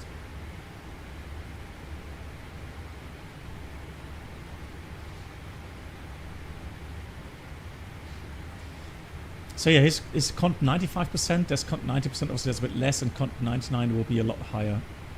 821 kilograms. A320CEO, okay, thank you, yeah.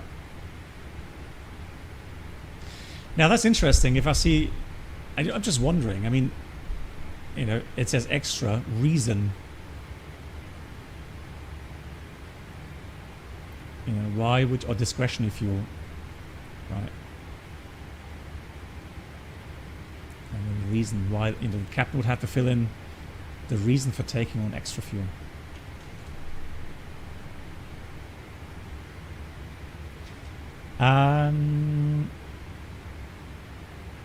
Nice. The Space Poseidon. Yeah, and the 82. Nice aircraft add-on. Very nice. Quite like the shade effect. Very cool. Right, does this work? Hang on. Oh, it does. Hang on. Ha ha ha!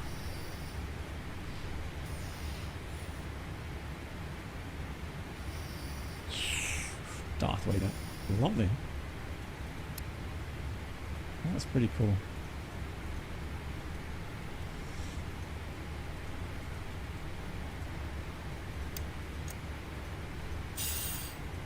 Now, how do I close the doors again?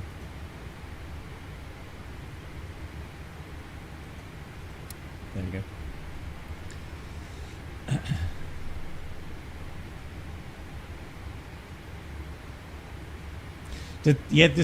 Discretionary.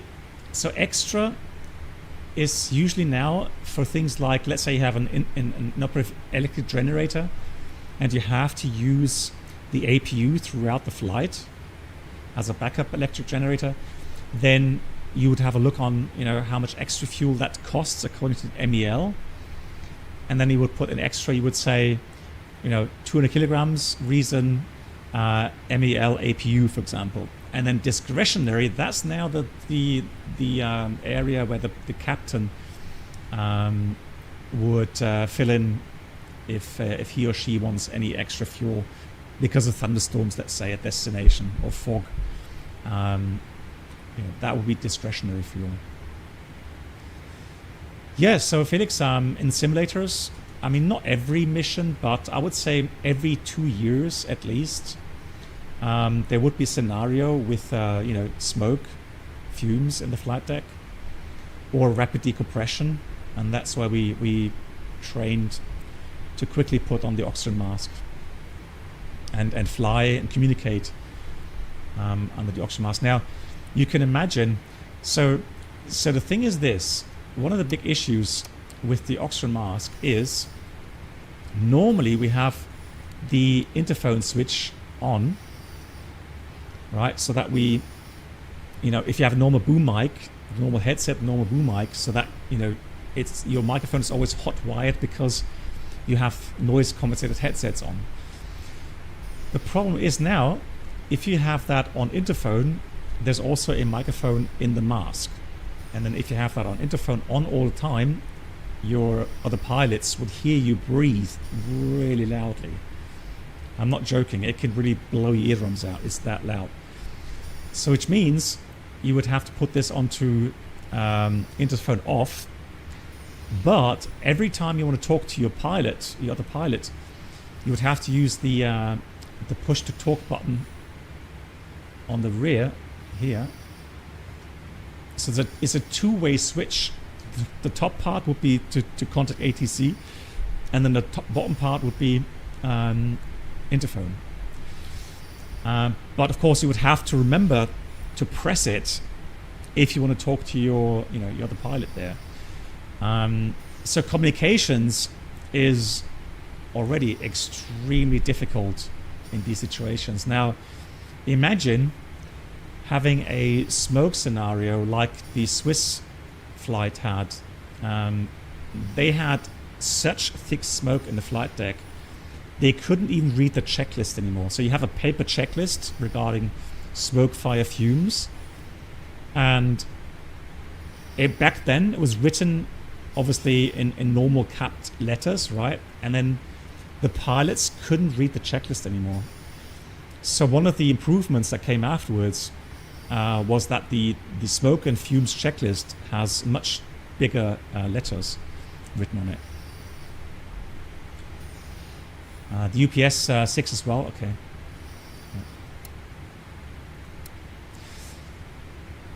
Yeah, so, you know, these situations, they have to be trained, obviously, and yeah, but I do remember them being, you know, the most stressful scenarios. And then imagine, on top of that, so flying the aircraft, on top of that, you may have a checklist that, you know, it goes through different possible sources for the smoke. So as an example, air conditioning could be an issue, right? You could have smoke from air conditioning. You could have smoke, however, coming through from the electronic compartment through recirculation fans. Or you may have, you know, a fire in the cabin or in the ceiling, right? So obviously the easiest, the quickest way to stop smoke would become when it comes from air conditioning, because that way, well, first of all, you know, when you go through the smoke and fire fumes checklist, there's usually a question regarding if you know how to, you know, if you know where the smoke is coming from. That means, you know, if you are sure, let's say you can see the smoke billowing and coming out from one of the vents. All right, let's see, where's one of the outlets? Vent outlets.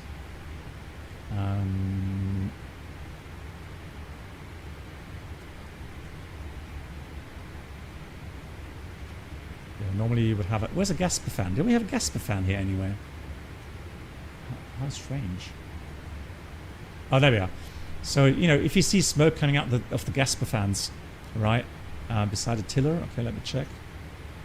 Oh yeah, here we go. Oh yeah, of course.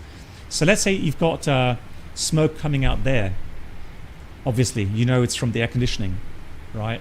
And very likely from the left side.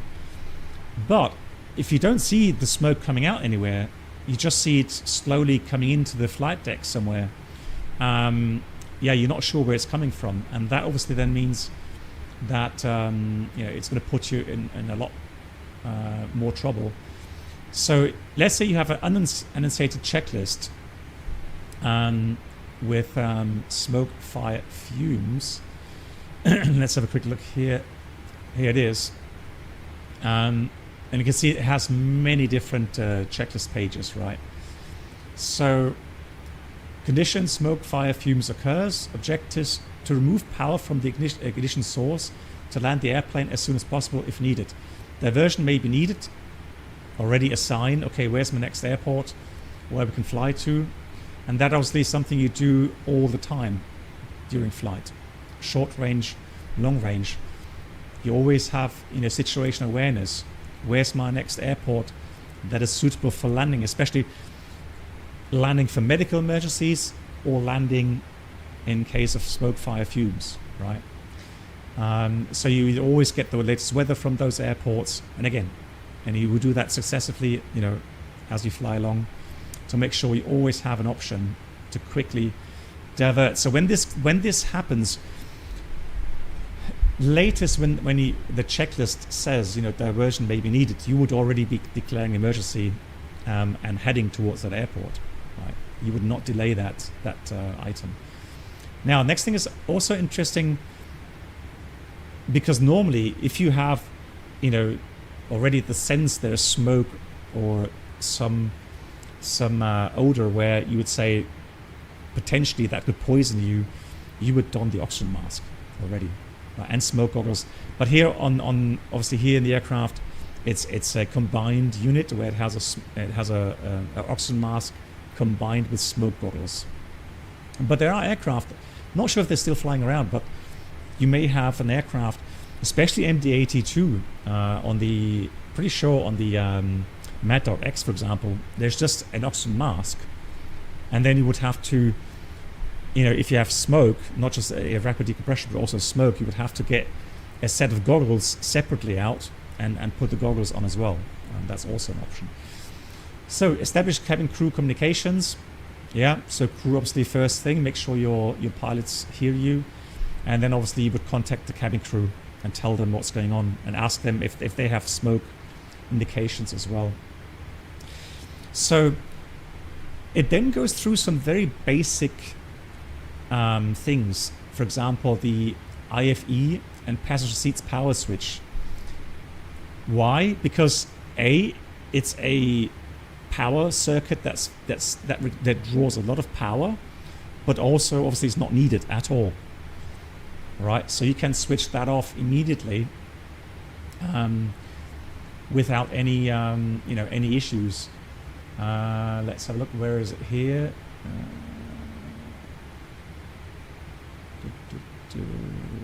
Here. Well, that's electronic science. Equipment cooling.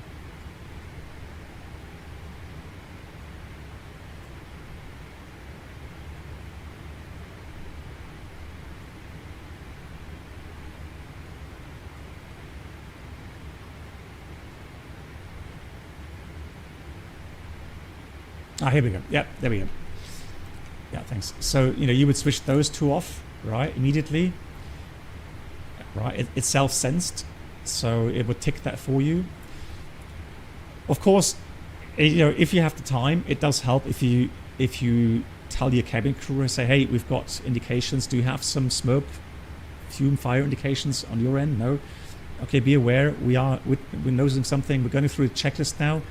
There will be some electronic stuff being switched off, like galley power, IFE, passenger seats, etc., etc. So be aware of that. All right. Snacks and premium flight entertainment will be served. Thank you. Yeah, that's true. I think honestly, I would maybe already do that as well. But you are correct. That right now wouldn't be needed. But cabin utility, anything like coffee machines, etc. I mean, I would probably just switch that off as well. Mickey, hello to you. Mickey, thank you for the 12 months. Round of applause for that. Thank you so much for that. And now, the next very obvious item is the recirculation fans, switches both. Now, it has upper and lower here. The reason is, if it has anything to do with electronic compartments, cargo compartments, anything that means you can recirculate the smoke, you want to switch that off immediately, right? And then, should you be using APU bleed air, obviously then that would be off. Now, that normally would be off anyways, but I mean, just to get the checklist done. So, now we already get the first decision question. Smoke or fumes are imminent, are an imminent threat. Right. Now, depending on what you click here, that already sets the tone for the next checklist. So let's say yes. It goes to page 2. Go to smoke or fumes removal. Right? So what it does there is, if you think the smoke is harmful in the way that it could kill people, then you want to start with this smoke or fumes removal checklist. Right, so you would stop this one. Let's have a look if we find it.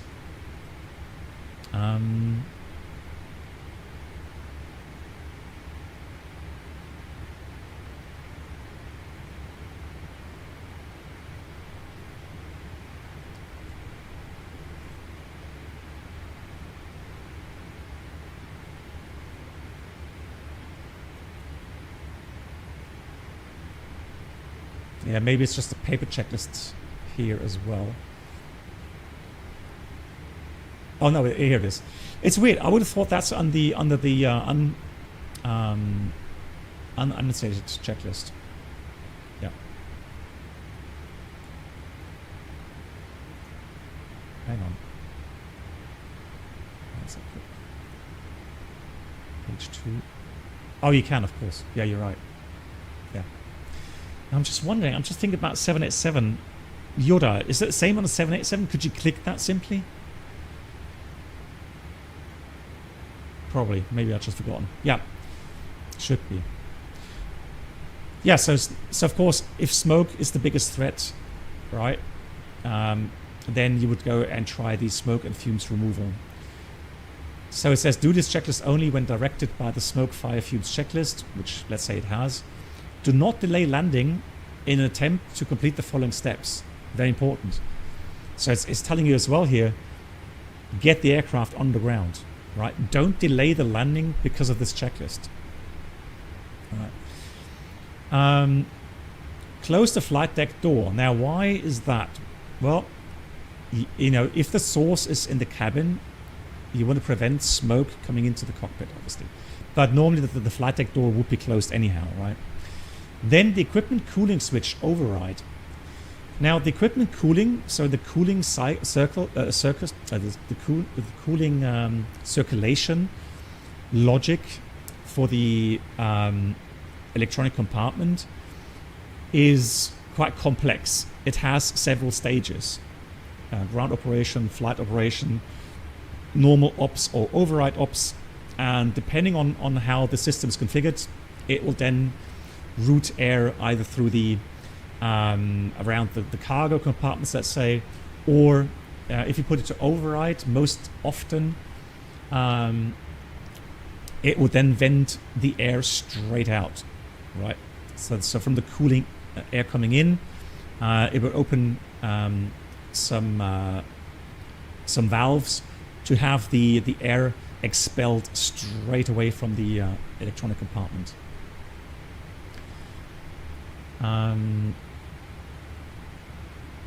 That's interesting. Why is it forward outflow valve switch manual? It's not. That's weird. Okay.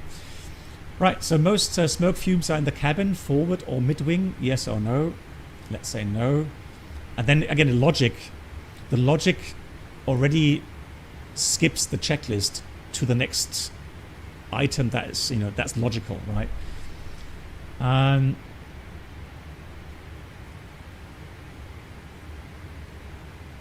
Now, obviously, this normally that would be done, let's say, in, you know, below 13,000 feet.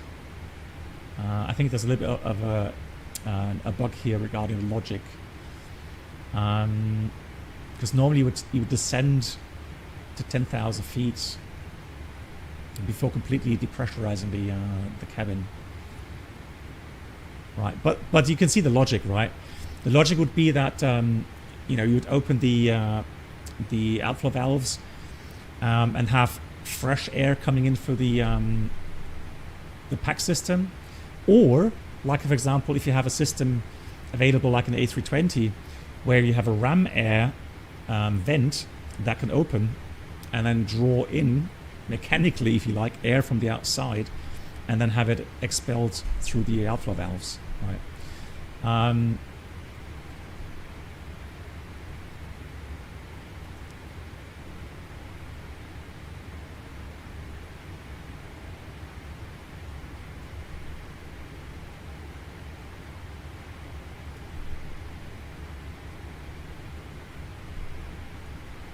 can't see any logic in that.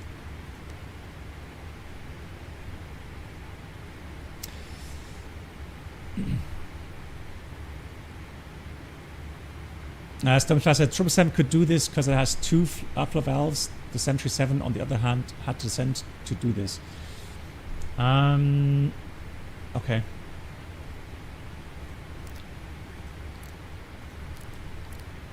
Right, let me just reset the checklist.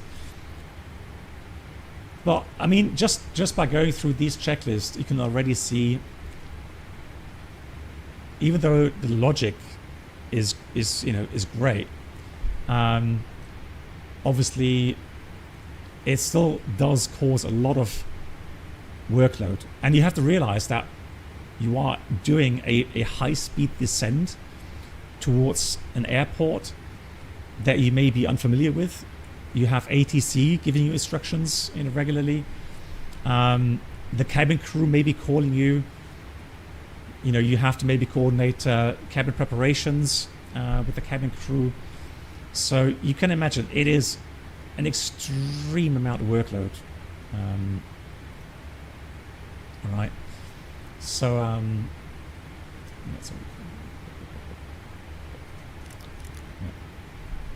so let's say we go through this checklist and then say the threat is not imminent. All right, let's do that again. So we have IFE, recirculation fans, so IFE, recirculation fans, and then APU bleeder, switch off. And then let's say it's not a threat, not an imminent threat. Then it goes through the rest of the checklist. So here's now the interesting. Yeah, I mean, if you open both outflow valves, that's what I mean. You would lose pressure, and then you have the question: how high are you? Because if you are, let's say at 25,000 feet still, you're going to have the problem that the oxygen masks drop out. And remember, what you're not supposed to do the following: when you have smoke in the cabin or the cockpit, well, no, cockpit's not, but in the cabin, you are not supposed to take your oxygen mask and breathe through the oxygen mask. Why? Because the oxygen masks are designed in a way that they do give you pure oxygen on one hand, but also they take in cabin air at the same time. So you are breathing oxygen-enriched cabin air. What it can happen then is you breathe very kind of deeply with your pure oxygen on one hand, but or maybe you are excited because lots of stuff going on, and then you breathe very deeply, and then you take these deep breaths of the smoke-filled air, right? And that's exactly why you're not supposed to use the oxygen mask when you have smoke present in the cabin. What you are supposed to do is breathe through, some textiles, right? If you have some water, put some water on the textiles, and then breathe through the wet textiles. That way it will then filter out some of the smoke. That's the idea. Now the question here is, source of smoke, fire fumes is obvious and can be extinguished quickly. Well, let's say no, we don't know where it's coming from. Right, next page. Now, advise the cabin that the main cabin lighting will be turned off. Right. And now it says cabin utility switch off. So I guess it does make sense to go through the checklist that way. I mean, if we had already told them, like I said earlier, hey, be aware, lights in the cabin may go off and cabin utilities may go off as well, they would know already. You would not have to tell the cabin crew again. Right, so you could do that. Now it goes through center bleed air isolation switch off. All right, left pack switch off. Now I'm not going to do that. Well, we're going to do that. Left one off, all right. Left pack switch off. There it is. All right. Left trim air switch off. off. Do not accomplish the following checklist. Pack left, trim air left. Roger that. Wait 2 minutes. Now, again, guys, this is exactly what I was talking about, right? So what are you doing now? You're doing a time-consuming troubleshooting where right now the checklist is trying the obvious. So it's trying to see if the smoke is coming from the left pack system. So we switched off the left side, right? So if we go to the air system, look at this. Left side is completely switched off. So only the right-hand side is now supplying air. Wait 2 minutes. Why? Well, in order to see if it improves, right? So wait 2 minutes unless the smoke or fire fumes are increasing, all right? So it's got a timer, so you can't click it. You've got to wait until the timer runs out, right? What happens next? Well, it'll ask you, has the smoke fumes decreased? If you say no, it'll tell you to switch on the left side again, and then it will tell you to switch off the right side to see if the right-hand system is causing the smoke and fumes. Again, this is all assuming it will, let's say we're over the Atlantic or the Pacific and the next airport is 2 hours away, right? Then it does make sense to go through this whole checklist, right? I mean, we are grasping for straws, right? We are literally having no other options than trying that.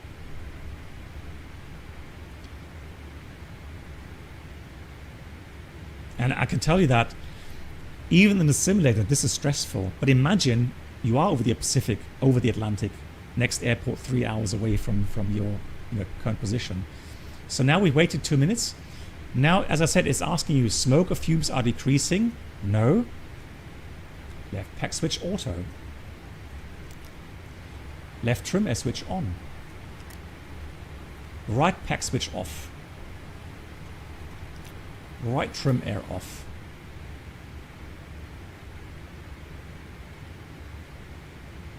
And now again, logic, it jumped to the next page. Logic now again asks you, is the smoke decreasing? Now,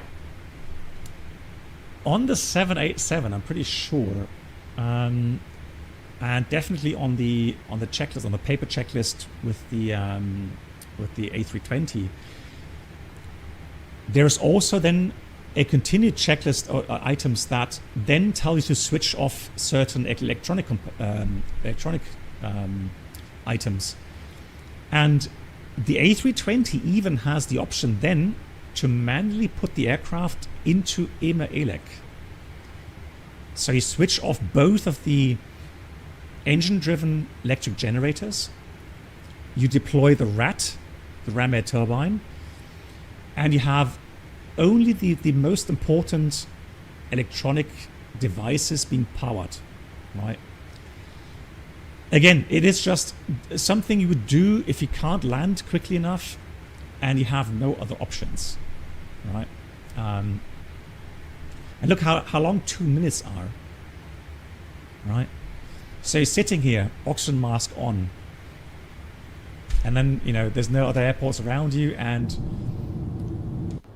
yeah, you have no other options. You have to fly and wait, do the checklist. All right.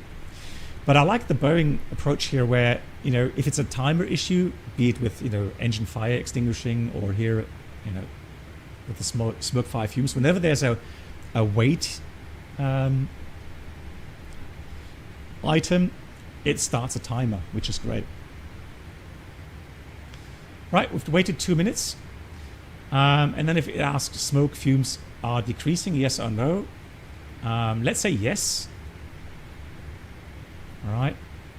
Actually, let's say no. Let's go no. Hang on. Can we go back again? Let's go 5.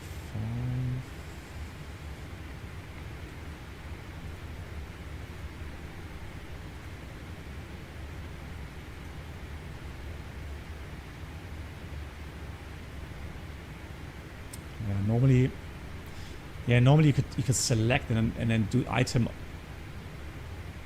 Item reset as well. Now here you can only do checklist reset. Right. So let's try that again. No. No.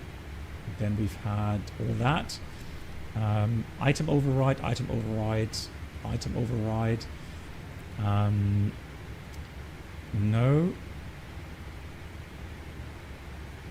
Wait 2 minutes. We'll do item override. Now, smoke or fumes are decreasing. Let's say yes. Hang on. I did say yes earlier, didn't I? Darn. We'll get there. Hang on. Right. No. Item override. Item override.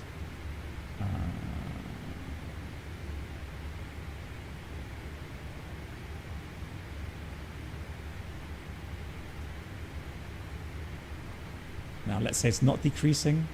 Oh, you can't even select that. Oh, hang on, this is right. Item override. Now let's select that. Okay, there we go. So of course it makes sense, right? So the question is, are the fumes decreasing? And now he's saying no. Well, then it says, well, if it's not decreasing, then of course it can't come from the right-hand side. So then you may as well switch on the right-hand pack system again. All right.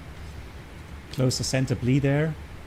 And now go to the smoke fire removes checklist. Okay. But again, interesting here. It doesn't go into any other checklist where it would tell you to switch off certain electric items. So here it doesn't. And that's it. So nothing else to do except do the smoke and fumes removal.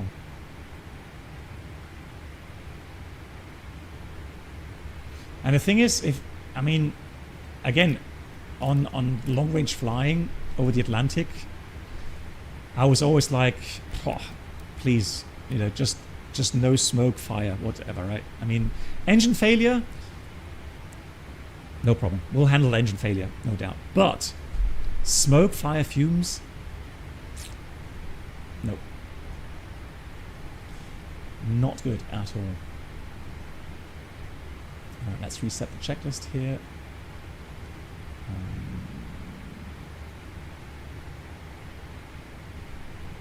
Looks good. One, did we miss anything? What did we do? One. Oh, let's check this override then.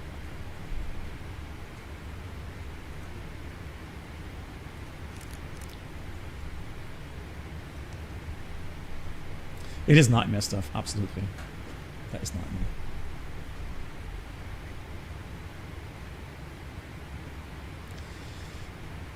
Well, yeah, ETOPS, sure.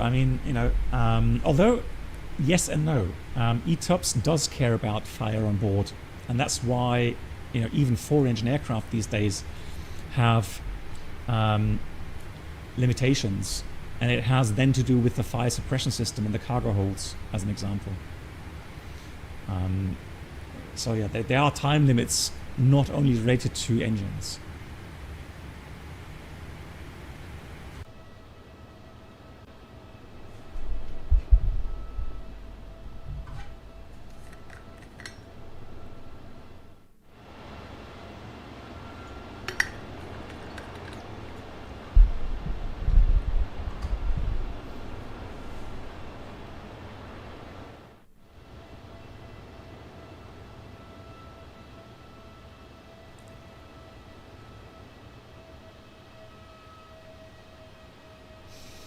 Yeah, Stormy Fly, I agree.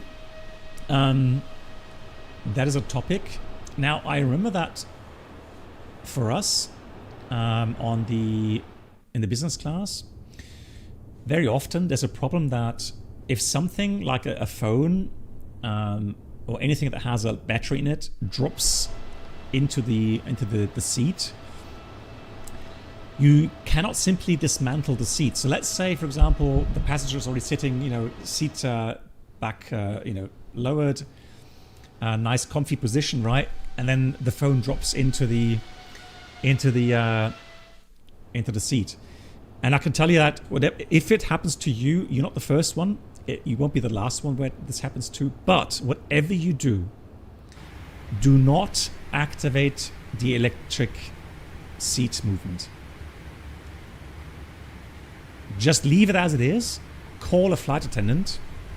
What they would normally do is deactivate the power connection to the seat, because these electric motors are very powerful, and power cells, battery banks, whatever. What they don't like is pressure. Right, so you could potentially have the phone and the battery lodged somewhere, right, in the mechanics of the seat, and then you do use the electric motors, which are very powerful. You could potentially then ignite the battery, damage and ignite the battery, and then you have a problem, right? Because you got a fire, and it's located somewhere in the seat where you can't get to. So yeah, please, if you drop anything that has a battery in it into the seat, don't move the seat. Call a flight attendant and let them handle it.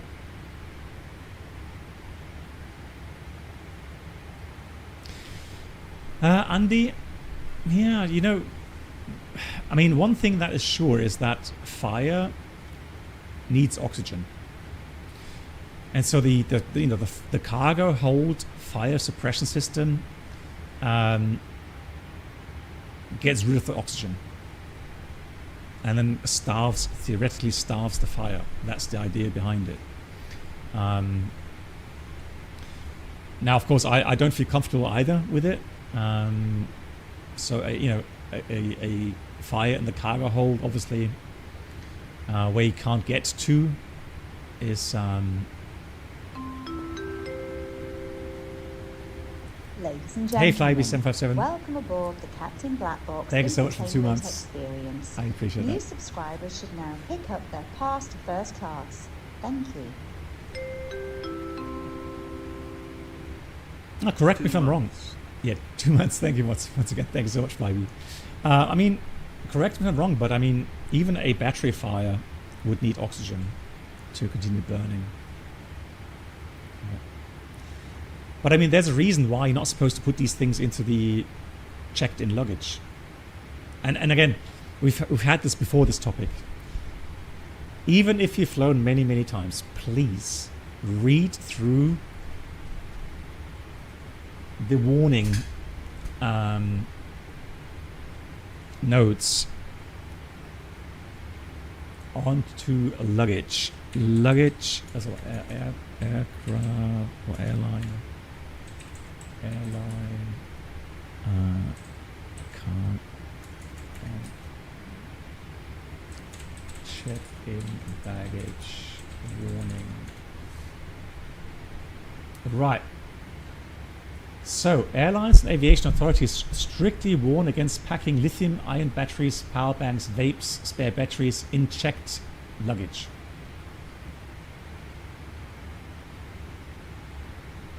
Right. And in every airline, usually when you check in latest, when you do your check-in, you have to click on a button that asks you if you have read through the warnings, right? If you are aware of those, and then please read through it. Very important.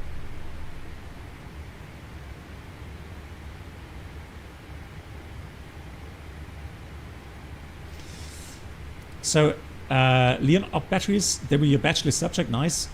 And technically they can burn without oxygen. And the reason is that when the material decomposes, it releases oxygen. Okay. Well, and there you have it. That's why you're not supposed to put these things into the checked-in luggage. Yeah. That makes sense, doesn't it?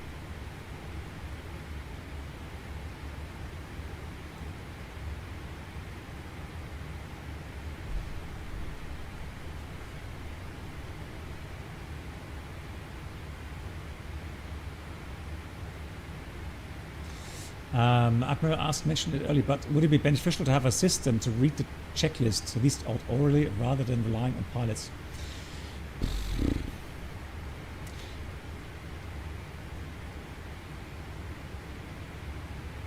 Yeah, I think you're adding another... I mean, technically, I guess it would be possible. And I think you're referring to the fact that, you know, it's so much smoke in the flight deck that you can't physically read the checklist anymore. In that case, obviously, yeah, it would make sense, but it would definitely add another layer of complexity and an issue maybe where the system may at some point just not work properly. Any scenery mods? Well, I'm using map enhancement, but here over the desert, it's not really that much to see, is there?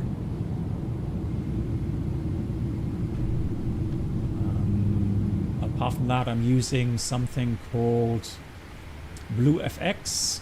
I'm using ITC light mod for night lighting. But apart from that, and I have payware scenery, obviously I had for Jeddah, and obviously I have payware scenery for Dubai as well.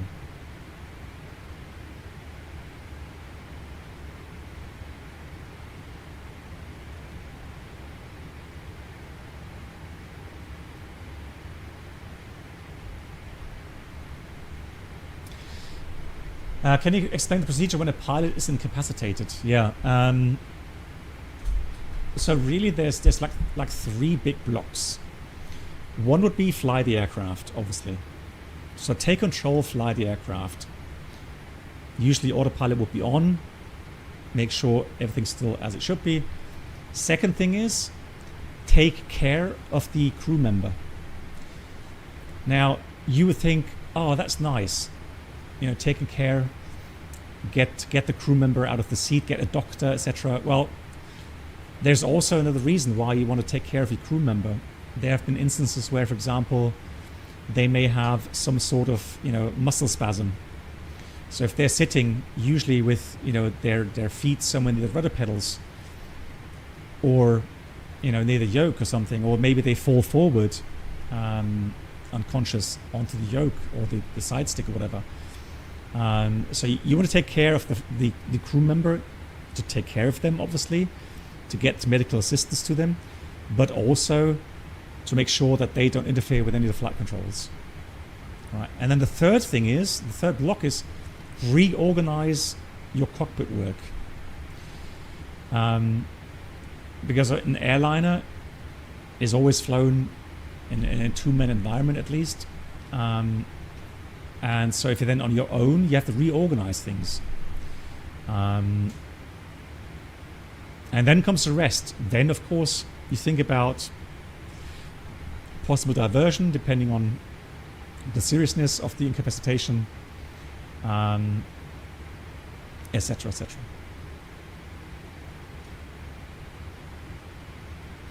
And then you can start discussions like, oh, you know, maybe have the purser look into the passenger information list to see if there's any on duty, like deadhead pilots in the back, or you know, if anybody else during boarding came up to the flight attendant and said, hey, here's my ID badge from the company. I am a rated Airbus pilot, let's say.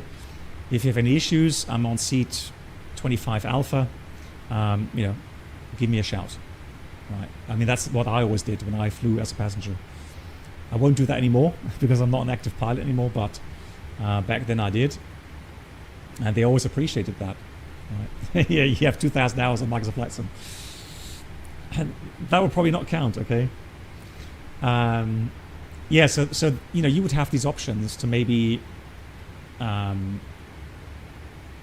allow a different crew member into the flight deck. Right. Yes, Jacob, it is. Yeah, exactly that. It is a Mayday. One pilot ops in these aircraft is a Mayday. Hey, stick figure, no. No, luckily, I mean, I had a captain incapacitation. I actually had that, but I was very lucky because it only happened in San Francisco on taxi-in.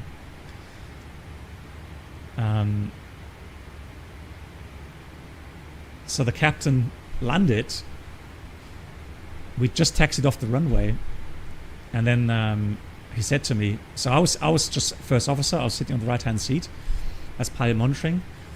We had a senior first officer with us as well, and then we just left the runway, and the captain said to me, hey, guys, I'm not feeling very well. I've got a really bad pain near my liver. And I turned to him, I looked at him, he was so, I've never seen that person that pale. He was extremely pale. And so he said, you have control, get me a doctor. And we were like, okay, so we already got the clearance to taxi into the gate, so we did.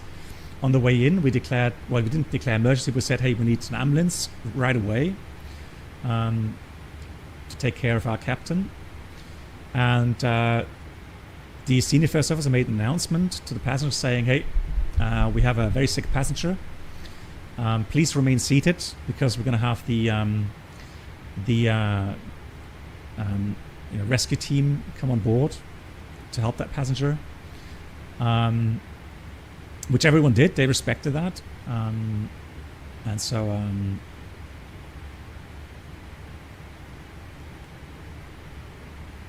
yeah, and then it was gallstones. Yeah. The gallbladder was completely sealed off through gallstones, which is very painful apparently. So he just couldn't taxi the aircraft anymore. And it happened really quickly. So I talked to him, I flew with him again about a year later, and I talked to him about it. We did take care of him. We did visit him in the hospital, obviously, but after a year, I asked him, didn't you feel anything prior? And he said, well, he just felt a little sick, just a little bit sick, but not enough to verbally, announce it. And so he felt a little bit of pressure, felt a little bit sick, but not bad, and then just it happened. Just 1 second to the next, extreme pain. And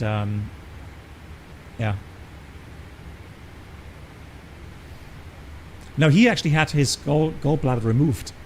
It was so bad they had to remove the gallbladder. So true story. I flew with, he was a fantastic captain, man. We had such great tours together, and I flew with him I think twice afterwards. And I remember one flight was to Beijing. We'll never forget that rotation. Crazy. And so what we did, well, when I came into the briefing, and you can imagine that it was in the briefing dispatch, they're always 5 or 10 crews there. And so I called his name, I said, hey, how's your gallbladder? And he would just turn to me and say, asshole. And I was like, is that inside? And everybody else in the room was like, huh, what the hell? And we just laughed. And, but yeah, that was something that united us, But we were lucky. We were lucky that it didn't happen over the Atlantic, right? And Boeing whistleblower says you had gallstones which passed within a few hours, but worst pain of my life. Yeah, it's like kidney stones, right? So if they block the passage to the bladder, apparently also the worst pain you can have. Yeah, he did need surgery during the layover. Yeah. Yeah, he went straight to hospital. He showed, I think even I'm not sure if the senior had to give the credit card information, or if the captain was able to do it. But yeah, first thing to do is credit card information, and then the operation. Yeah. Oh, really? You woke up? Your partner woke you up because you were whimpering in your sleep. Oh my god. And the pain spread to back, arms, and shoulders. Yeah, I can imagine. Yeah, that must be scary. Yeah. It's like every time, I go and see... Oh, that's a nice change in weather. GG's. Altitude alert. Copied. So whenever I go and see the urologist, which at a certain age men should do anyways regularly, right, to have things checked, right, and then once a year I have an ultrasound of all the vital organs, including kidneys, bladder. So I always tell him, please check carefully if you see any stones. Right, and because I'm so afraid of having, you know, gallbladder stones or kidney stones.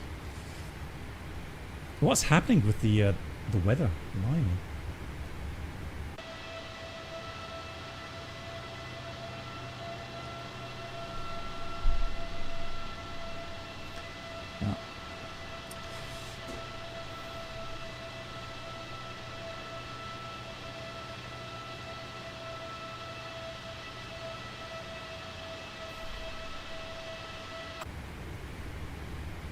But yeah, incapacitation does happen. I mean, we even read on, you know, Aviation Herald. There's regularly articles about crew incapacitation, and be aware that you know, not everything gets through to Aviation Herald. So you know, you can assume that there's a lot more of these instances happening around the world every day. Oh, come on! I thought that was fixed. The weather updating stuff.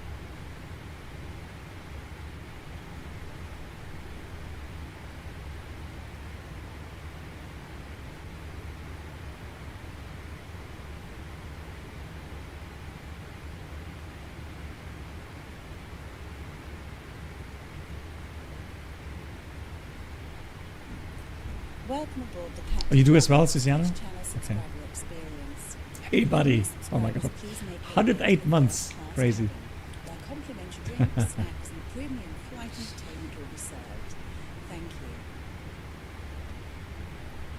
108 months get I now inverted flight smile. Ah, yeah, this surgery I had to last year, so much fun for me. Especially if the doctor says you have structural abnormalities and you now need an operation. You're putting your life at risk right now. Yeah, you told me that last year, yeah. But I'm glad everything went well, buddy, with your surgery. So, buddy, thank you so much for the 108 months. You know what happens when I try inverted flights. We tried that several times and literally we always crash. So, so we are south of Riyadh.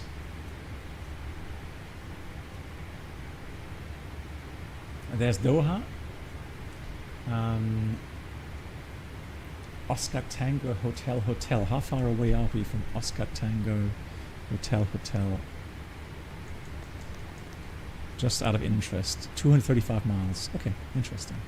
So let me put a 200-mile ring around that. And then we've had also, what was Riyadh?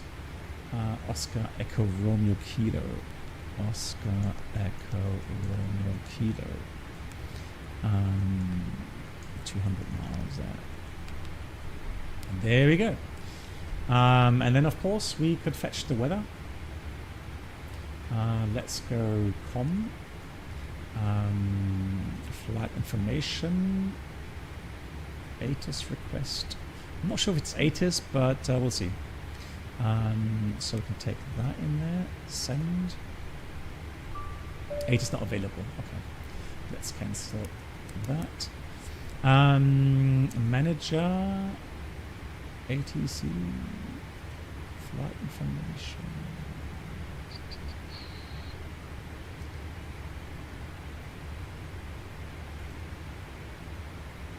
Alright, there's no other information. We can't do weather requests.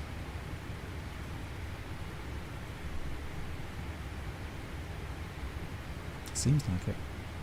Alright, let's get weather through the app. 5 days hospital in the end. You should have done the operation 10 years ago. Pwah. Yeah, sometimes you should listen to your doctor. I know sometimes it's difficult, but yeah, sometimes they are correct. Right, we have currently in Doha 060 at 6, 6 kilometers, view 1033 degrees. Oh, and while we're here, Riyadh is currently having 3 knots of wind, cab okay, 30 degrees, no sick. What about Toronto? I heard some news that they have the worst kind of smog worldwide. Yeah, still fumes, 4 kilometers. Yeah, so really bad air quality because of the wildfires near Quebec. Haha. Yeah, fish gob. Yeah. If I ever have that issue, I'll contact you. Okay. You can get me some of that. All right. I could be. I could use a coffee if I'm honest with you. We still have a bit to go, right? Let's see. Progress. Currently, we need 15:43. An hour 10. Not that bad. An hour 10. 1 hour 10. And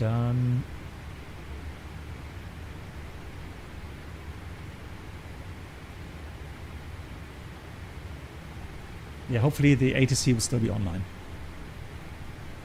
Yeah, you had a lot of stress, but yeah, because you're studying, right? And working. Yeah. The air in Toronto currently is 157. Air quality class is unhealthy. Yeah, I can imagine. Yeah. Now, I remember that, you know, when we stayed in let's say, Delhi, I think even Mumbai, sometimes the air quality there was also really bad. Or even Beijing. I remember a long time, not nowadays, I think because of their change in, oh, that looks nice. Their change in, you know, mentality regarding electric cars, etc.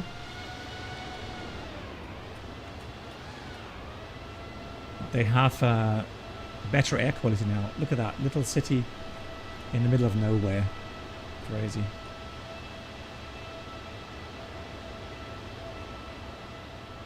Oh, a little bit of sign of life below us here. Interesting. Look at the structure of the desert. Beautiful. Nice. Fish cup.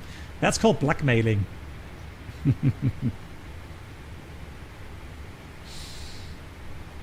And New York even ATA says fumes as well. Okay.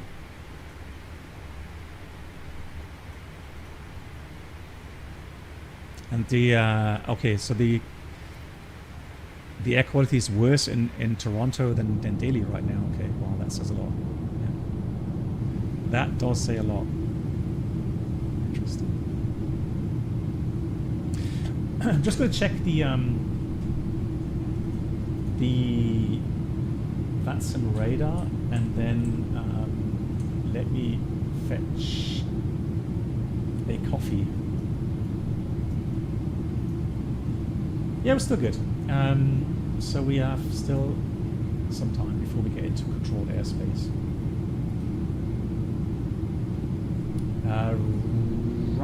Rebot is our entry point, which we will reach in 20 minutes.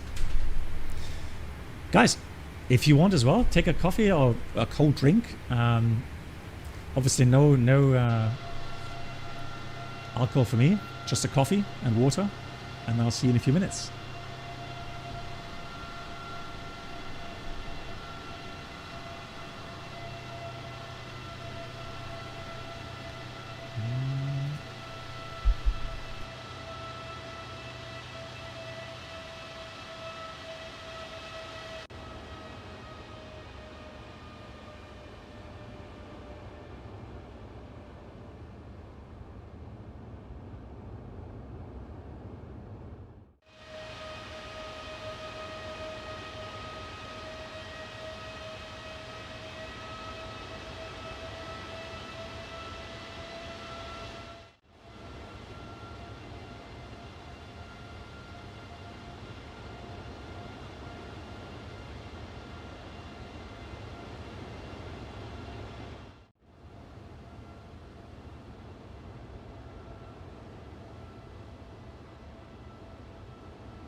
Buddy asked, will you announce your future streams a bit early now? It's sometimes tough, buddy, because, like I said, I am I'm retired, but I'm extremely busy. So sometimes things just come up on a short notice, especially around weekends. So right now, what I can say is that I'm going to be streaming on Saturday. That is assured. So Saturday, but beyond that, I'm not sure. Because next week I'm picking up a new car, and I don't know exactly which day it's going to be. And we have to drive a bit for that. So, like I said, it is, you know, like 2 days, 3 days in advance. Yes. What's going on? But otherwise, not easy. Is that because right now we are in an area of the world where the data is just not so reliable at altitude, and that's why it's so erratic at the moment? So I've decided to lease a little car. So we're getting a Seat Ibiza. Not electric, because we can't, at the moment we don't have solar panels on the roof, and it wouldn't make sense right now to get an electric car. So I'm just going to lease a car for 2 years and that's it. But yeah, I did want to lease a car because my wife is also pretty busy and we only have one car at the moment. And I found that if I want to go fly, you know, the weather's good, like, and I have a lesson, take a flying lesson very often, then my wife says, oh no, I've got the car, I'm in Bremen, and you know, the airport is just too far away to go and cycle there quickly. So it doesn't make sense to get a second car, which I tried for a very long time. I try to avoid, but at the moment,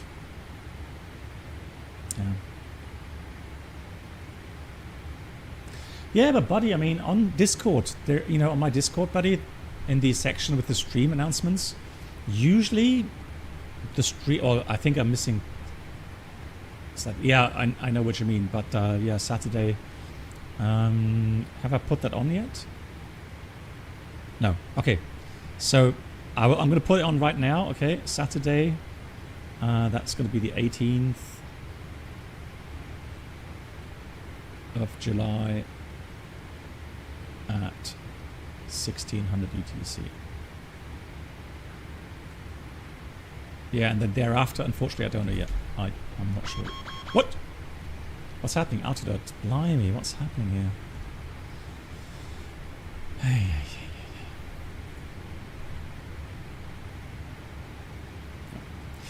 Right, any other topics you guys are interested in? I have a little bit more time to kill before we start preparations for the approach into Dubai.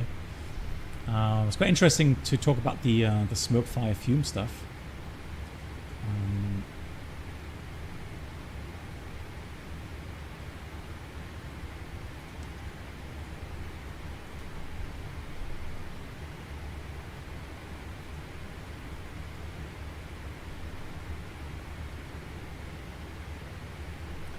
Jacobs also has a petrol car. Having a car in part of Germany just makes it, yeah. I mean, if you have, you know, solar panels on your roof, and let's say your workplace has parking spots where you can charge your car cheaply, then it does make sense, absolutely. But yeah, for me, who doesn't have work and no solar panels on the roof yet, I think both are expensive. So gas is expensive, electricity is expensive, unless you have solar panels on your roof, which a lot of people do in Germany. And then, of course, you know, then it gets better, right? Oh yeah, Deutsche Bahn, yeah. Hey, you got your contract. Nice. Finally, buddy. Happy to hear that.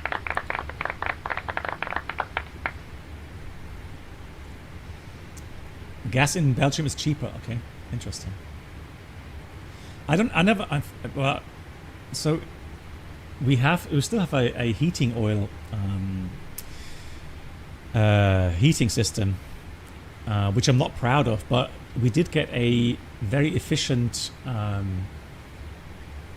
heater 5 years ago, 6 years ago. But once that is broken, we're gonna get a heat exchanger. So we're not gonna get gas or heating oil anymore. But yeah, for the heat exchanger, again, it only makes sense if you have solar panels on your roof. So the whole ordeal will cost quite a lot of money to get that. But hopefully it will be partly subsidized by the German government. So we'll see. Because if you have outside temperatures -7 degrees, would that influence the view? No. So all airliners really, and I would say even private jets that fly at high altitude, they have a fuel heating system. So normally what is being done is that let me see if I find a picture here. So they have normally an oil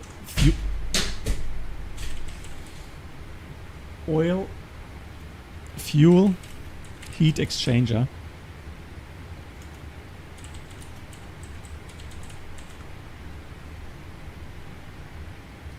Let's go with a 777. Let's see if we find a picture. I'm trying to get a schematic. Schematic.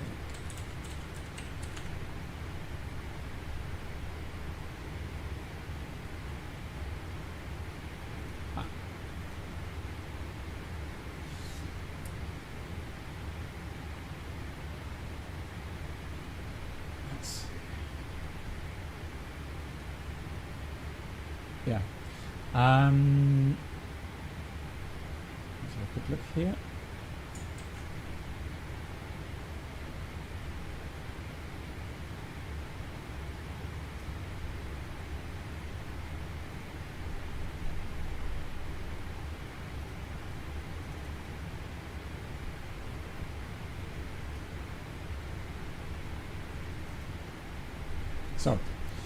So normally what happens is, typical oil system right now. So you have the oil going into the engine, then you have scavenge pumps, and on the return line, because then the oil is very hot, obviously, the oil is cooled by fuel, cold fuel, and the opposite is then the fuel. Before the fuel goes into the combustion chambers, they also will be heated, right? So that way, the fuel is not -7 degrees Celsius as it goes into the engine. But I think even then, even if it wasn't -7 degrees, it wouldn't be an issue, in my opinion. But I'm happy to be corrected. That was the my controller. Yeah, I need to find something to have the controller set somewhere.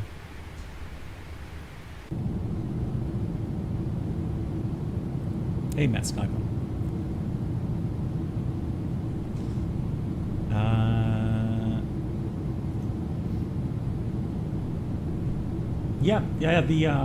Yeah.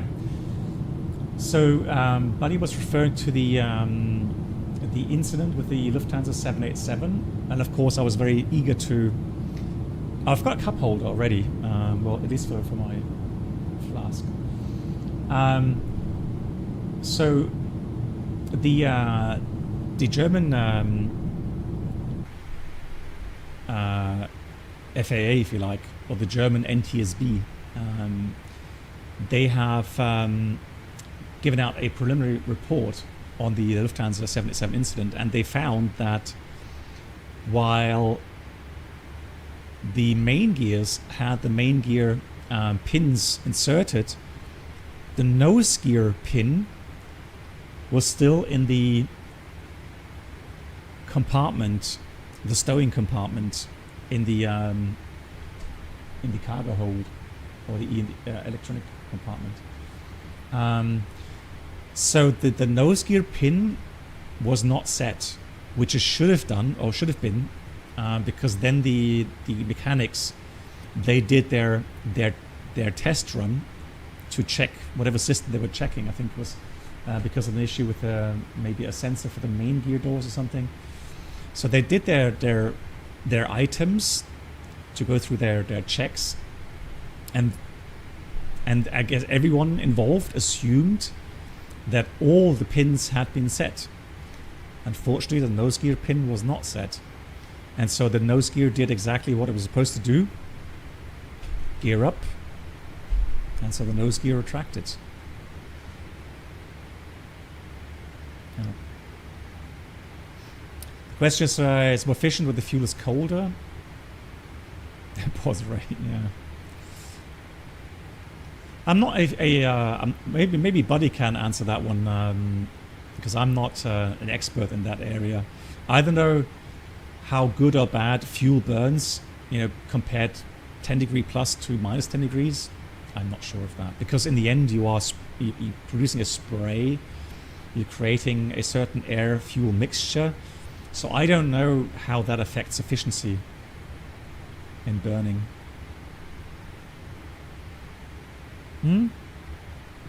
Stormy fly to minor standing. They are going to repair that, yes. But I think Mr. Spohr said it's going to take a couple of months. But they are planning to repair it, yes.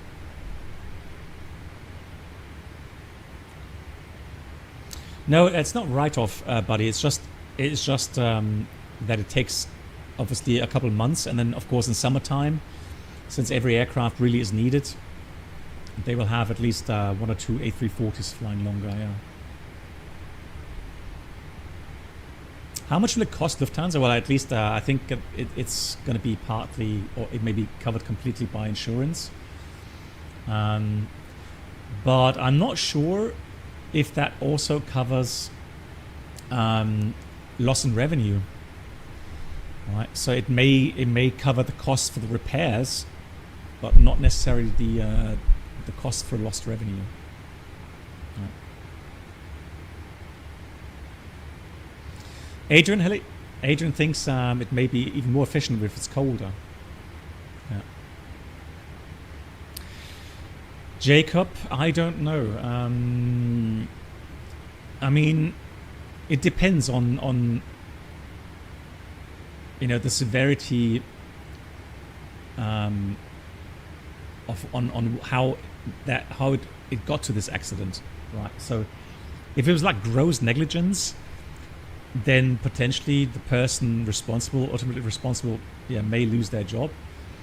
But otherwise, airlines have a philosophy where it's a non-punitive environment, where if you do your work and duty correctly, and just simply make a mistake, then normally you would not be fired, right?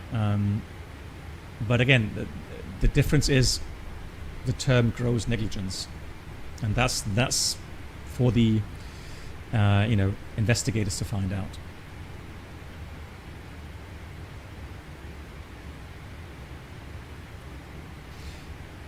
Yeah, normally it doesn't matter. Yeah, I know. So very cold temperatures, right? Just before the freezing point, it does get more viscous, and also it can flake, right? So paraffin can flake at very cold temperatures. Yeah, that's why you have a difference between Jet A1 and Jet A regarding the lowest temperatures.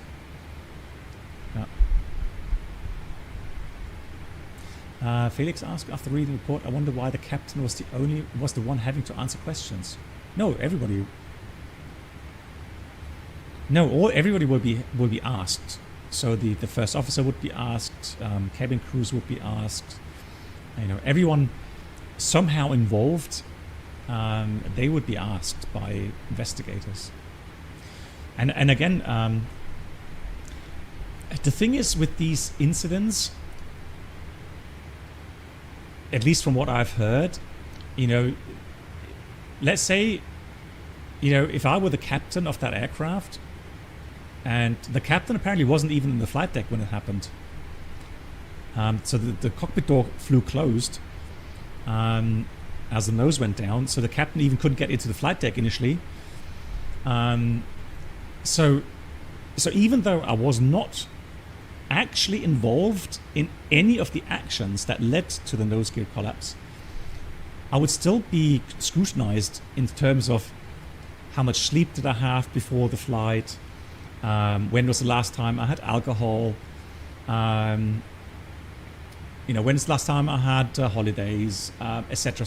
So they would really inquire, you know, deeply into your life.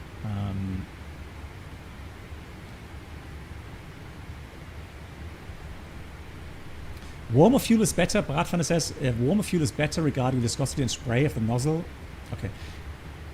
Yeah, that sounds logical to me as well. So all I can tell you, that all I know is that there's a fuel oil heating exchange system to one, cool the engine oil, and on the other hand heat up the fuel going into the ignition.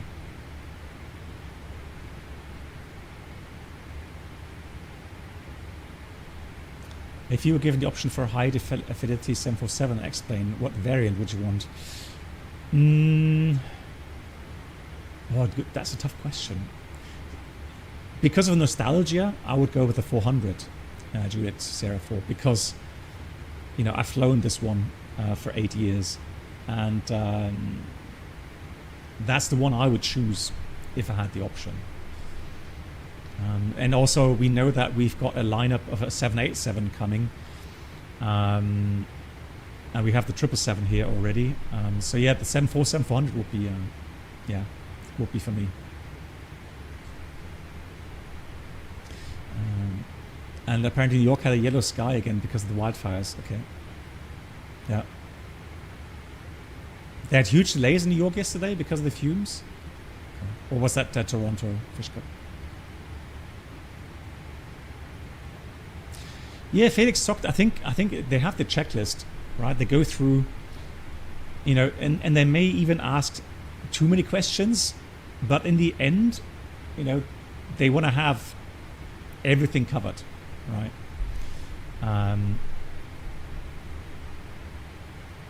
Yep, thank you. UAE radar coming up. You are correct. Let me check the frequency. It is. It should be 3215, correct? 3215. Oh, Jesus Christ. That was loud. Oh, 3215.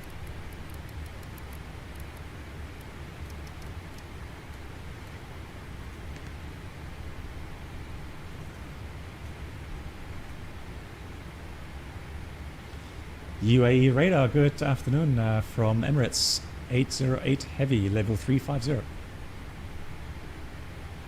Emirates 808 UAE radar, Mr. Transponder, Setbox 6036. 6036 on the transponder coming down, Emirates 808 Heavy.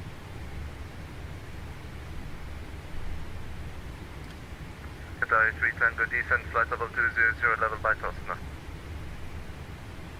200 level by Tosna, Qatari 310. Yes, Tommy.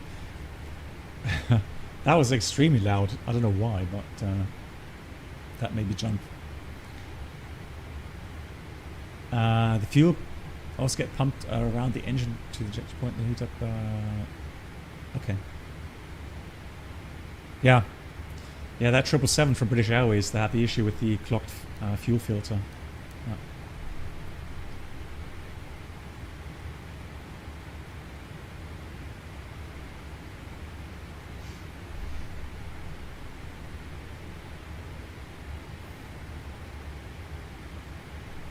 Okay, let me do a quick fuel check here while we're here. Where's my... Let me put that there. So let's have a quick look here. So we just passed Google. Yeah, there we go. Google. Emirates 808 identified flight level 350. Emirates 808, thank you. Oh, why didn't it? All right. So we have 14.4 tons. So that's plus 4.2. So we should have 14 tons. We have 14.4, which is good. And that was an hour 41 after takeoff. So that was a couple minutes ago. Yeah, time is good. Fuel is good. Let's continue. Also, let's try again to get an ATIS. So this time it should work. So Oscar, Mike, Bravo, Delta. Oh no, Delta Bravo. Delta Bravo. Let's get that. Send. 8 is not available. What? Oh, because it has. Hang on. Is there was a shortcut, wasn't it, for arrival ATIS and departure ATIS? Is it like A? I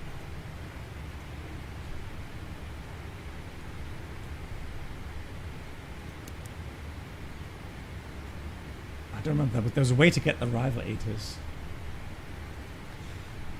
Okay, we'll get it via text. Information Tango, 1830 UTC. I expect ILS 12 left.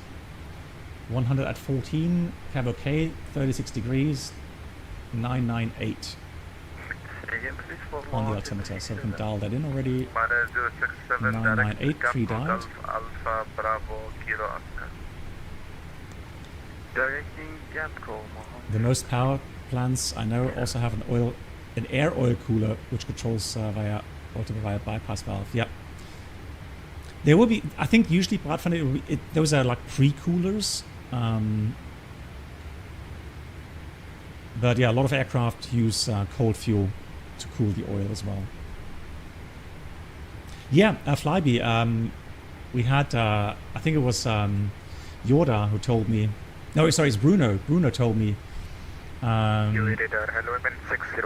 Gatwick. So an aircraft lost hydraulic fluid on landing or something. So they had to close the runway. And yeah, that was at night time, wasn't it? But I find it strange. I mean, like, was the alternate airport closed? Like, everyone had the same alternate airport, and that was suddenly full. So they had to scramble to find different alternate airports, and then everybody declared fuel emergency, like 10 aircraft at the same time. But imagine ATC, the poor controller, and at night shift, having to organize the diversions. Let's go back again. Let's do landing. Oscar, Mike, Delta Bravo, search. Runway 12 left. I think I have to change the runway in the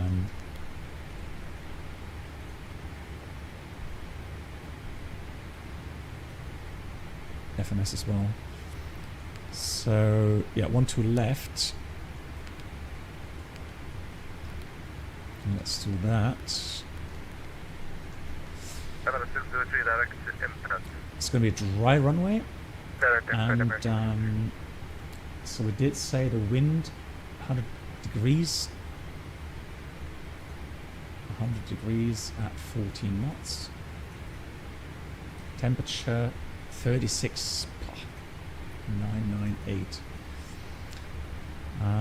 Landing weight. Emirates 808, we cleared the Lorica 1 Echo arrival. Thank you.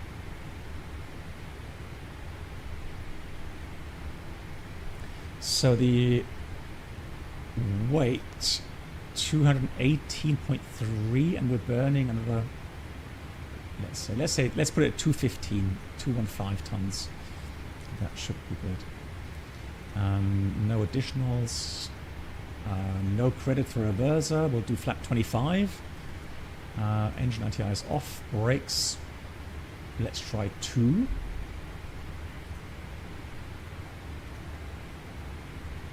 And if my infos are still correct, 1-2 left. November 6th, Mike 9 would be a good one. So that should be config 2 there, good enough. Let's calculate that. So this tells me, and I would assume again with additionals, 2,800 meters. And we have available 3,600 meters, so that's fine. So we'll do a flap 25, config 2 for the auto brake. So flap 25. Interesting, there's another trick if you like. So let's say you assume you have 215 tons of landing weight. You can overwrite that here and then adjust the landing speeds. Right. So that's something, a little trick.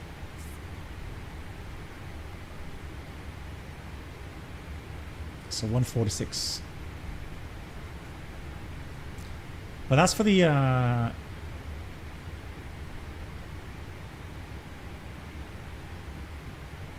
I was, 151, yeah, plus the 5 knots additional. Yeah, you're right. It is fast. I agree.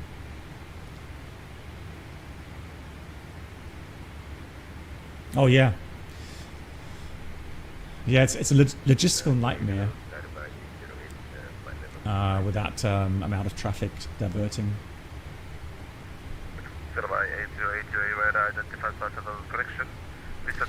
It's one of those situations where everyone just needs a lot of patience, especially passengers as well. You just have to realize that it is an unusual situation. And again, the most important thing is that you are safely back on the ground. Anything else is a nuisance. It's annoying, but it's always about the biggest goal, and that's safety, safe landing.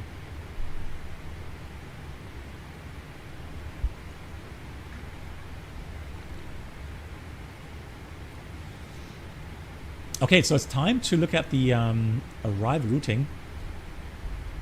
So let me go and fetch the charts.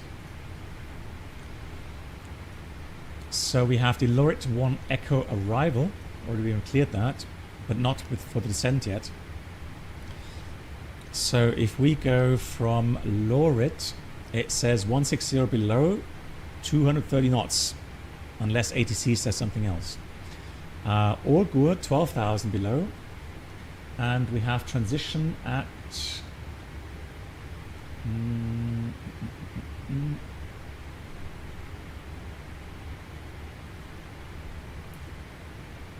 doesn't say that. So transition altitude.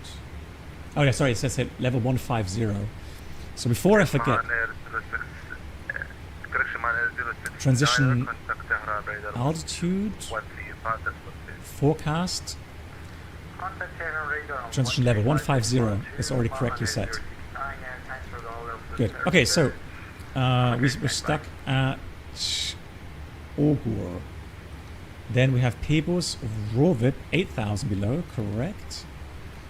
Then we are on Delta Bravo 400. 7,000 below, Delta Bravo 401, 6,000 below, 402. Oh, hey, look at this, at 210 knots. So that's missing here.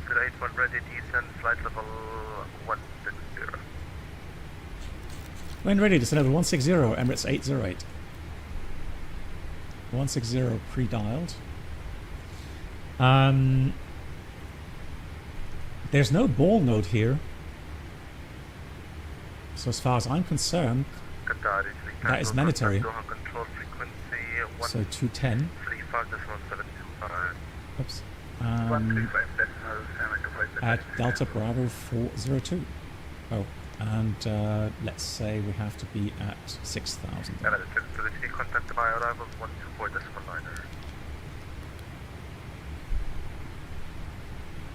Good. Next is 403.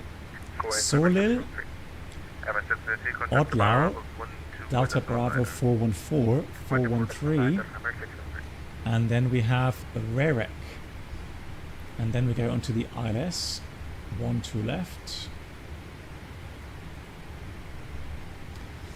Rerek at least 2000, we have Ukrim, and then Delta Bravo 612, mandatory 2000 feet. Which we have here. Then we have a 3-degree profile down on the ILS glide slope. Minimum cat 1. Delta 230. Oops. Oh, that scrolls fast.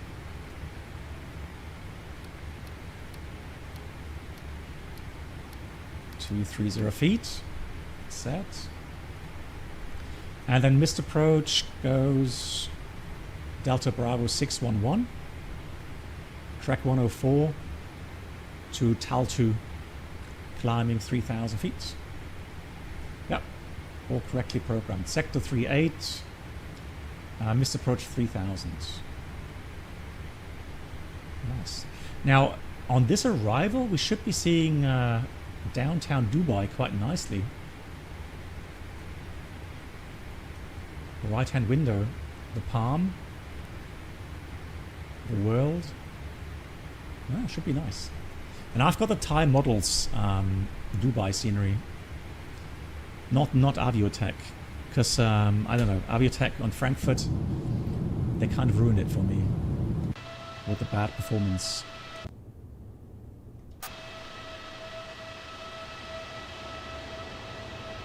It's a bit bright. Look at that sunset coming in. Nice. Beautiful. Yes, I did. Interesting story, guys. True story as well. I had a couple of Dubai layovers. We used to fly Dubai, then Dubai, Abu Dhabi, Abu Dhabi, Dubai on the first day. Then we would have a day off in Dubai and then return back to Frankfurt. One day, we flew again to Dubai, and back then I was an absolute golfing nerd, so I played golf.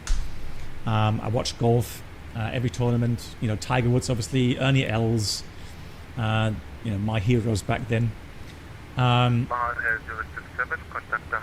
then one of the flight attendants said, "Hey, did you hear that Tiger Woods is staying in the same hotel as we are?" And I'm like, "Nah." You know, our hotel wasn't bad. Right, I don't enough path. It wasn't bad, but you know, included in the hotel premises was a 9-hole golf course. And so the flight attendant said, no, they are staying there because they've got a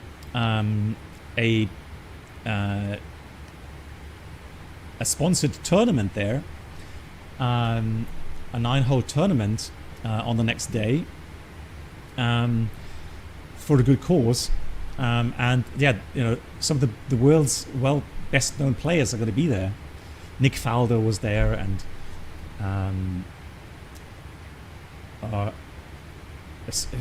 so many. I think who else was there? Man, I think Xavier Ballesteros was not there. No. Yeah, but anyways. So hey Voyager, moi. So I was like, no, I don't believe. If anything, Tiger Woods would be staying, you know, in that six-star hotel, but not in our hotel. You know, why would he, right?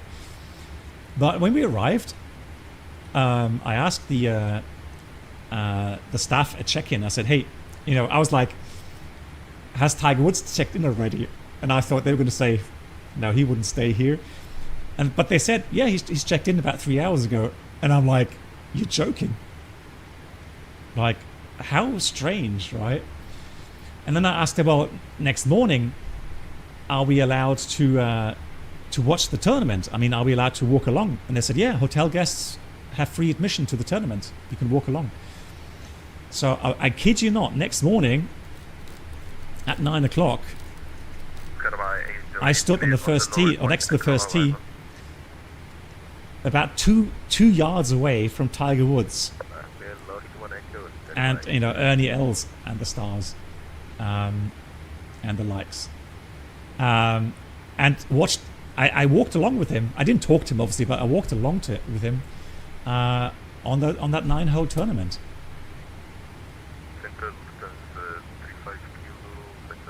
Wow, that's a really bad overshoot here. Blimey. I'm in auto mode. We'll dial up the sounds just a tad.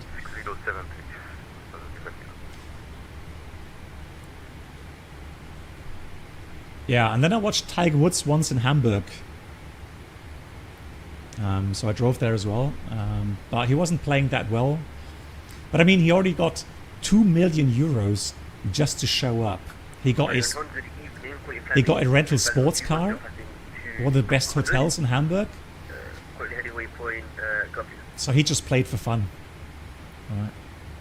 You just googled Tiger Woods? No, you did not, Fishcop. You did not. Come on. Wow, what a sunset. Crazy.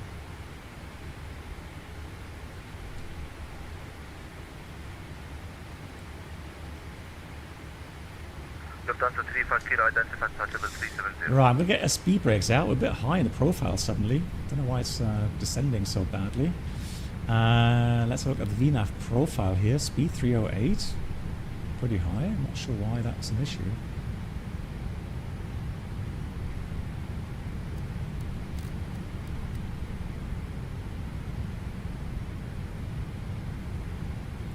Controller's going to ask us in a minute why we offset.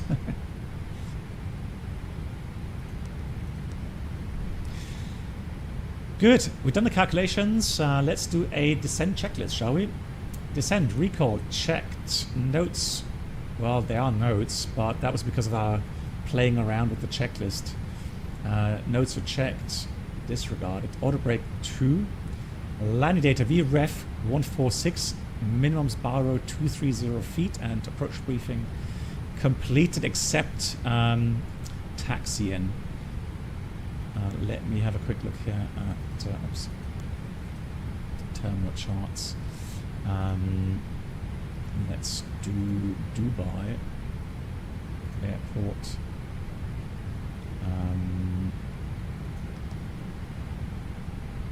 Edit.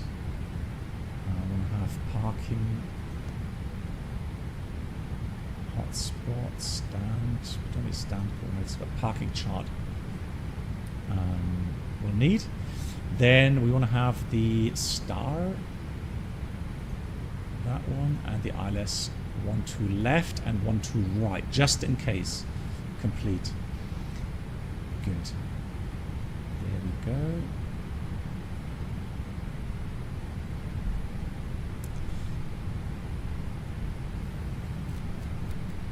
Top Sky 901 Lima, contact QA, correction Bahrain radar, frequency 127.525. Yeah, I'm surprised as well, to be honest. I mean, we are going to make the 160.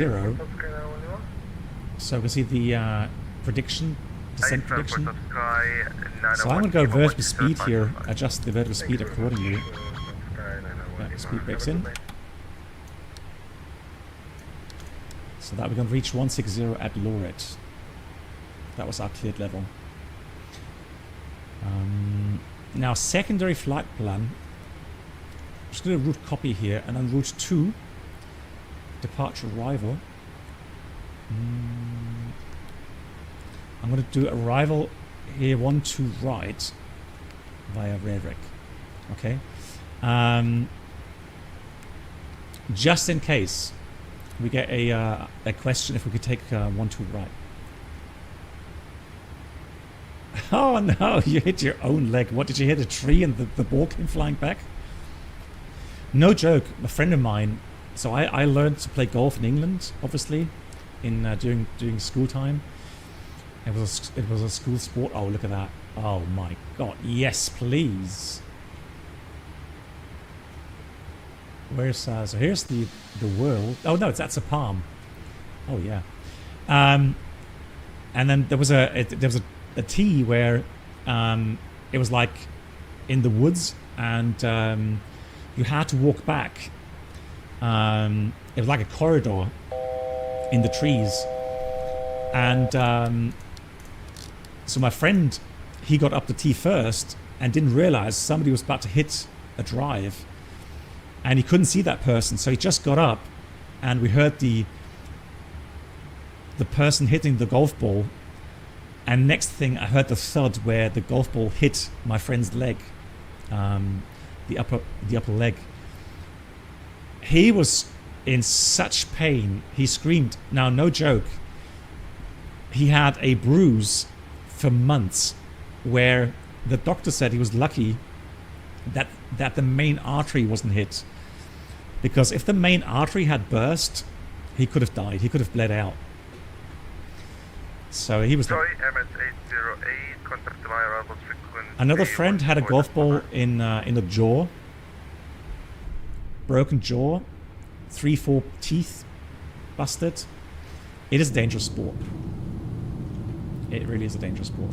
Emirates 808. Sorry, Emirates 808, go ahead. Emirates 808, contact my arrival 124.9. 1249. Thank you so much. Until next time, Emirates 808. Right, gotta down up the sounds a bit.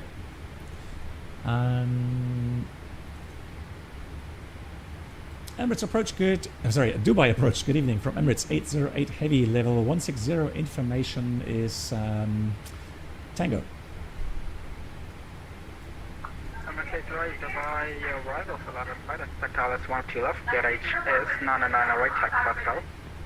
Expecting Alice 12 left, altimeter 998 hectopascals, Emirates 808 Heavy. Emirates 808, descend now 12,000 feet. Descend now 12,000 feet, Emirates 808 Heavy. Oh. Right, let's descend. Oh, we got 12,000 below. We've got to hurry up here. Let's do speed intervention initially.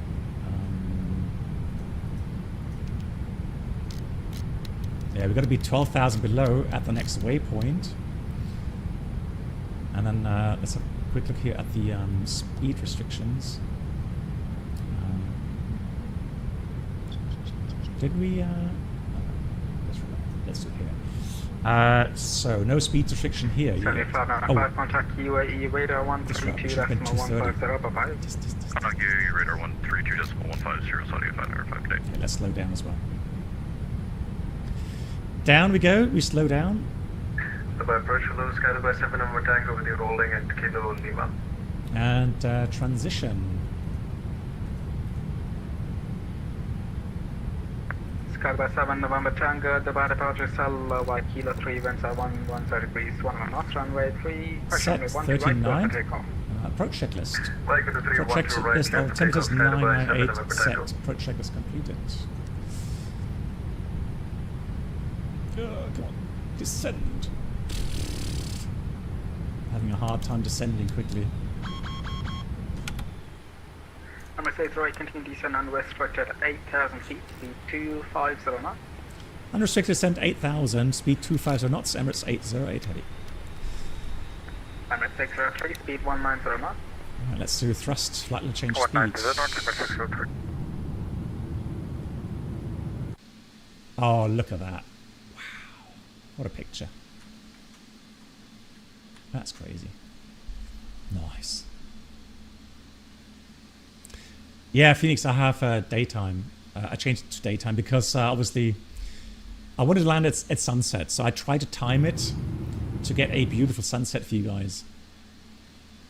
I hope you appreciate that.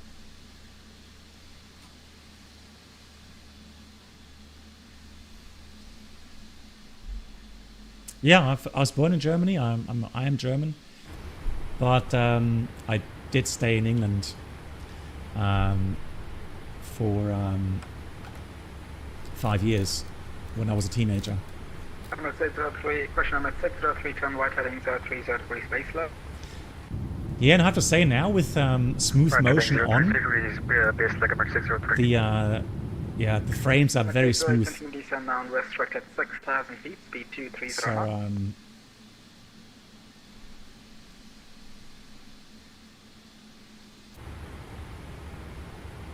Number 603, continue descend unrestricted 6,000 feet, speed 230 knots. okay, sorry, descent 6,000, speed 230, Emirates 808. I'm getting confused with the other call sign. Alright, so let's descend 6,000. Now, we are going to expect a little shortcut. I don't expect to fly the complete transition here. I was! Yoda. Holding kilo 4 and I want to right, Lux Malta 631. So let's have a look. There's a traffic for the speed brakes. 603 for the right turn heading 09. You see 803, right? I mean, you can get confused. Skyback 7 November Tango, report passing altitude. Passing Fly B777, see you next time. Once again, thank you so much for the support. Take care. Skyback 7 November Tango, the departure side on flight. Climb by 37,000. Right, let's get everyone strapped in. Let's get the lights on. 7,000 feet, Skyback 7 November Tango. I'm going to put these on already, even though they don't do anything yet, but just so I don't forget later on. Nice.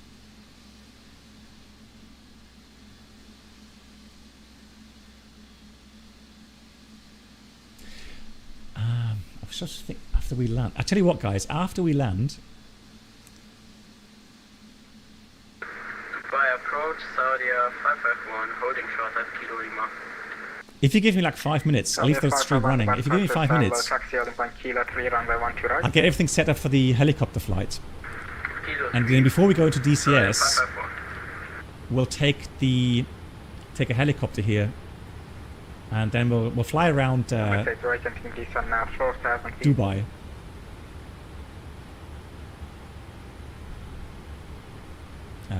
Emirates 808 descending 4,000. 4,000. And Lux Malta 631, the winds are now. What time is it? 30 degrees, 11 knots, runway 12 right, Yeah, left right. take off. Clear departure 12 right, Lux Malta 631. Is there a helipad? 603, confirm established. Established on the local residence to listen to left emergency. So we have India Delta Bravo Lima. 603, cancel speed restrictions, continue approach runway 12 left. Identified. Want to vacate right on Mike 9. Cancel speed restrictions clear to land 12 left. They will plan to vacate on Mike 9 or Hammer 603. Okay, tower has logged off, but we have ground still online. 18350. I'll pre-dial that. 18350. Skyback November Tango, continue climb on restricted flight level 150. Continue on restricted flight level 150. Skyback 7 November Tango. A bit far out at the moment.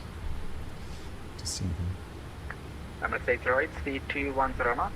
Speed 210 knots, Emirates 808. Flaps 1, speed checked. Skyback 7 November Tango, track Flaps direct on. Navix. Track direct Navix, Skyback 7 November Tango. It's just the slats out now. Saudi 551, line up and wait runway 12 right. Beautiful.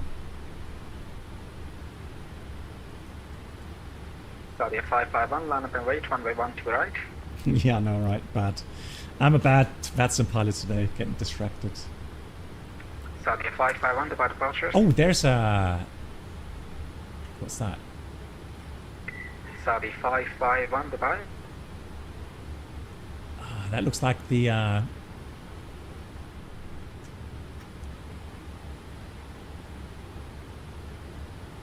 Skyback 7 November Tango, high speed climb. What's it called? The tower. Ah, my memory today is... Things I've never been to Dubai when that was built, or when that was finished. That was like my last time Dubai was 2006 maybe. Maybe Legacy Tiger Woods. I don't think so. By the SID 7000, Lux Malta 631. So Tiger Woods hasn't really had many positive. Let's say descend unrestricted 3,000 feet, approximately 35 track miles to touchdown. Unrestricted descent 3,000. Copy it. Emirates 808. 3,000. Yeah, Burj Khalifa. Man. Saudi at 551, the departures. Burj Khalifa. Yeah, thank you. Emirates 603, the wind 10 degrees, 11 knots, runway 12 left, clear to land. Runway 12 left, clear to land, Emirates 603. Got by 7 November Tango, There's contact the UAE airport. radar 132.150, bye-bye.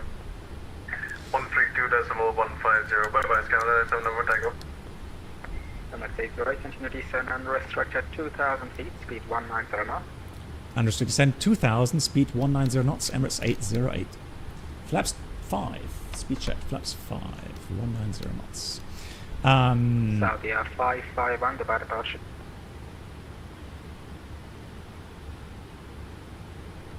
Oh, he's not listening.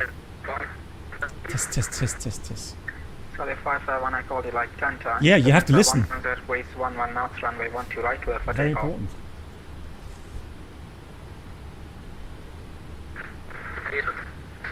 On the road.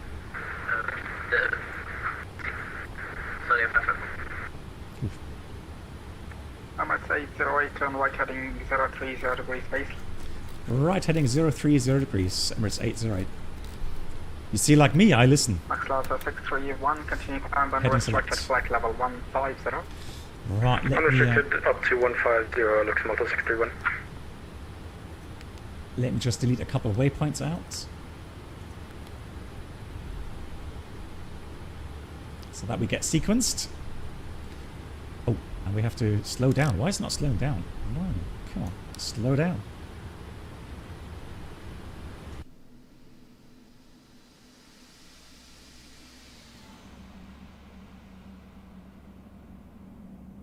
There's a balloon on the water there. Dubai arrival, good evening, Skydiver 808, level 160, Boeing 738. So you can find First it. Emirates 808, turn right heading 090 degrees, clear our supposed runway 12 left, report established. Heading 090, cleared LS 12 left, call established. Emirates 808. Skydiver 808, about Lock armed. arrival to identified, expect LS 12 left, India QNH Delta 999 Bravo Lima right, identified. ILS 12 left, Kinesh 998, Skydiver 808.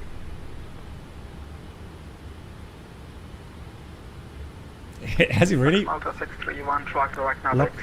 but at least I know what he Direct Navix, Lux Moto 631. what he wanted to say. So 20 miles out. Ay. That's a long way out.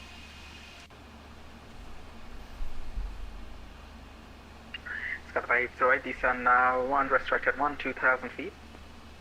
Send unrestricted 12000, Skydiver 808. Wow, look at that. Nice.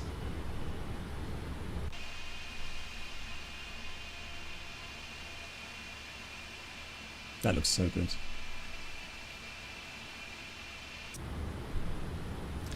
No, I've not tested that yet. Same tensions AI. No. I want to do some hand flying, guys.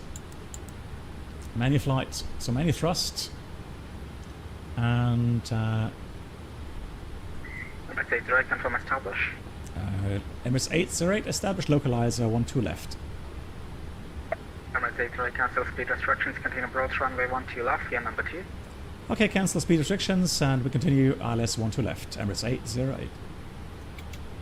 Saudi 551, report passing altitude.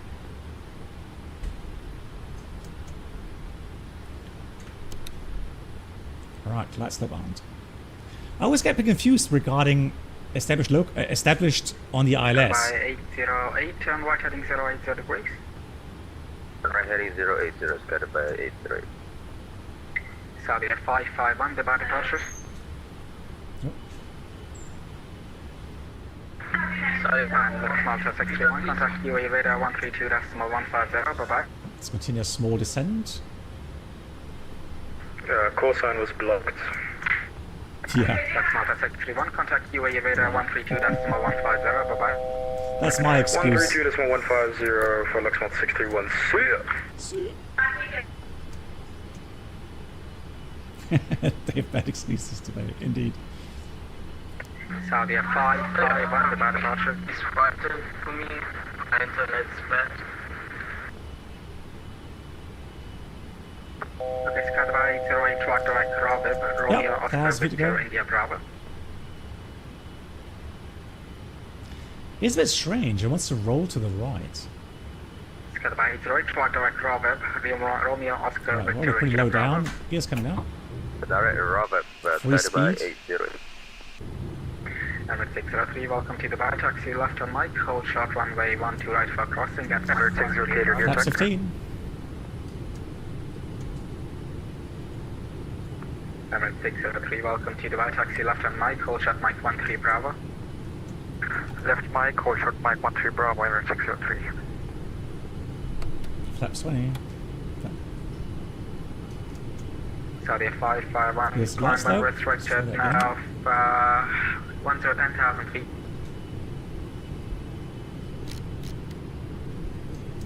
Climb maintain 10,000 feet. Dubai arrival, good evening, Emirates 367 Super, maintaining 300 knots at 10,000 feet towards the net. Emirates 367 Dubai, arrival Salat and flight expect LS 12 left, QNH 908 taxi Pascals.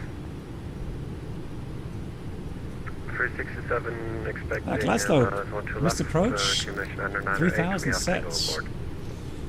Flaps 25. Surveyor, good evening. 151. Let me get the approach page. 25. Currently is 147 still. Okay. So let's do that. So it's going to be 152 approach speed. 110 degrees, 11 knots, runway 12 left, clear to land. Emirates 808, 12 left, clear to land. Skydiver 808, descend now 8,000 feet. That 8,000, Skydiver 808. And Blue 110 Dubai, arrival Solo, identified, expect LS 12 left, QNH Landing 908 checklist. Landing checklist complete. We are clear to land.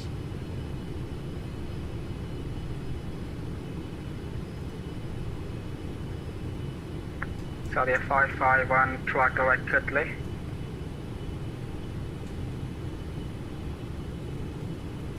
So we have to Saudi vacate 551 Dubai departures. to the right. Everything's done, finished. Sawyer 551, The can we lights pick are up, on.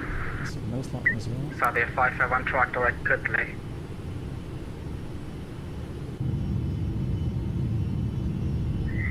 Blue 110, expect LS 12 left, QNH 908 taxi Pascal. Right, let's grease it. 998, have Pascal, expect Alice, runway 12 left, MS Sawyer 551, 367, can you write it to me? I got internet problems. Locked. MS 367, descend 8,000 feet, speed 250 knots. Emirates 367, descend 8,000 feet, speed 250. Yeah, that's true, place out. Blue 110, descend, Whenever conditions are too good, speed not 250 knots. 1,000 check, I agree. Then you're setting us up for hard landing. Blue 110, speed 250 knots. Approach 250 for Blue 110. AFO. Just slightly low, let's correct that. Emirates 603, cross runway 12 right. Bravo.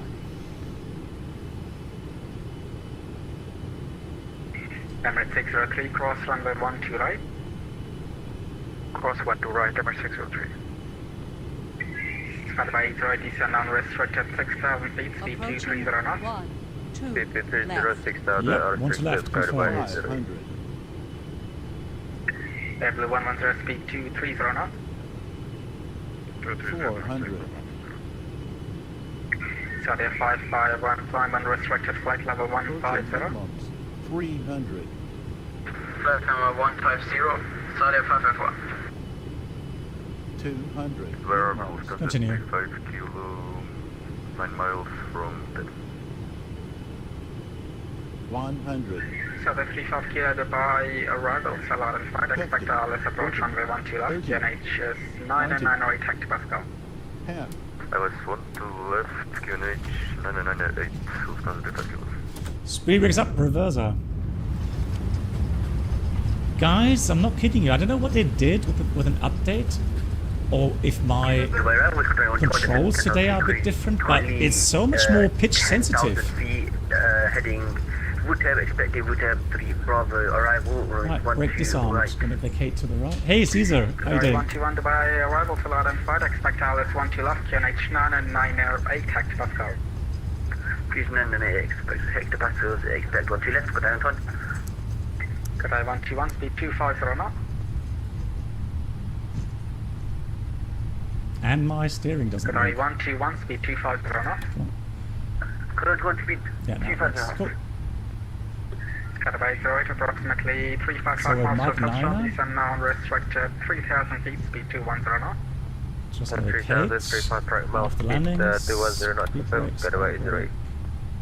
April and Air Blue 1130, descend now 8,000 feet. 8,000 feet, copy to April 10. Emirates 603, cross the 1 to right. Emirates 603, contact district gauge. Taxi right on Kilo, first stand Alpha 6, bye-bye. Right, Kilo, stand Alpha 6, bye-bye, have a nice day.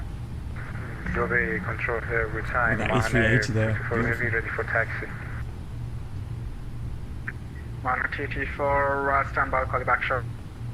Emirates 5 Quebec Lima requesting taxi right to correction 12 right. Saudi 551, further advisory 122.8. 122.8, South 5F1. Emirates 367, speed 230 knots. Speed 230 knots, Emirates 367. Emirates 808, welcome to Dubai, cross runway 12 right, taxi right on Kilo, stand Foxtrot 20. Cross 1 to right, right Kilo, and then Foxtrot 20 the gate. Thank you, Emirates 808 heavy. Emirates 5 Quebec Lima, so let's have a look. We're going to cross. Runway 12 right. All stations on ground, stand by break, Qatari 121, descend 8,000 feet. Is clear. Approaching 1, 2. Qatari 121, up in all 7,000 feet. 8,000.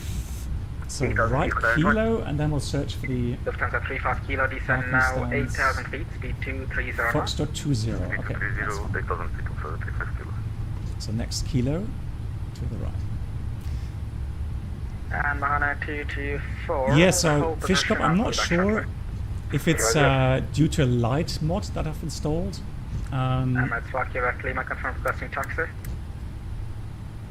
Confirm taxi, runway 12 right for Emirates 5 Quebec. Well, I agree. The lighting looks phenomenal. Emirates Quebec Lima, taxi, Very nice. initial uniform Yankee, hold Yankee Alpha. And uniform Yankee, you hold Yankee Alpha for Emirates 5 Quebec Lima. Emirates 367, approximately. And Uncle 4 Steve. track muscle touchdown, descend now 6,000 feet, speed 220 knots. Emirates 367. Okay, so there are reports. A lot of people are reporting that it's too sensitive. So you say it has to do with the 777-300 and the 777F. Okay. It is weird because, like I said, I remember that the last time I flew, must have been the 777-200 then. It was very nice. You feel the same? Okay, thanks for the feedback. Much appreciated. I mean, look at that. Hell yeah.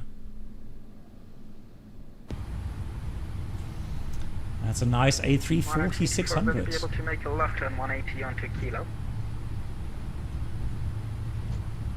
Mahan Air. Say again? On a 224, will you be able to make a left turn 180 degrees onto Kilo? Roger. Clear from Roger, hold I mean, look at the screen now. No joke, that looks almost completely realistic. Heading 030 for the base, Skydive 808. Skydive 808, speed now 1900 now. Heading 030, 190 the speed, So Skydive we're clear 808. of that. Let's go here, and here's Foxtrot 20. Wow. Emirates 5 Quebec Lima holding short Yankee Alpha. Yeah, there was a bit of a localized issue, Krishna. I saw that as well. It was telling me to fly left a bit, but I was visual. I ignored that. Continue Yankee onto Kilo. But that's a scenery Kilo issue. the 4 runway 12 right for Emirates 5 Quebec Lima. Today 121, continue descend now 6,000 feet. That's too early. Here's Fox 20. Nice overshoot to make the turn. Approximately 40 track muscle touchdown, descend now 6,000 feet, speed 210 knots. Long aircraft, so we have to really overshoot here. Got a right, turn right heading 090 degrees, clear house approach runway 12 left. No, not bad, not bad, I'll take that. 090 clear airline 49 go, stand by 3. And it's all the way, look at that, the marking there, the stop marking, the last, pretty much the last marking. Continue descent to 3,000 feet, 367. That's good to hear. 224, turn left onto Kilo 180 degree turn. The mark, thank you. Kilo 4, runway 12 right. So left Kilo Oh really? 1 Kilo 4, You would say it's not a scenery issue? Right, Okay, I have to watch that then.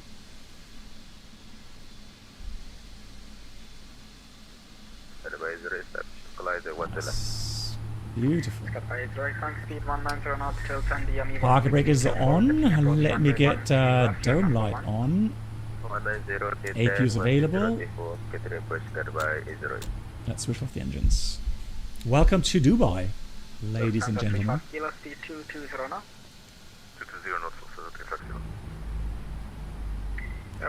Park or shut down items. 4,000 feet unrestricted.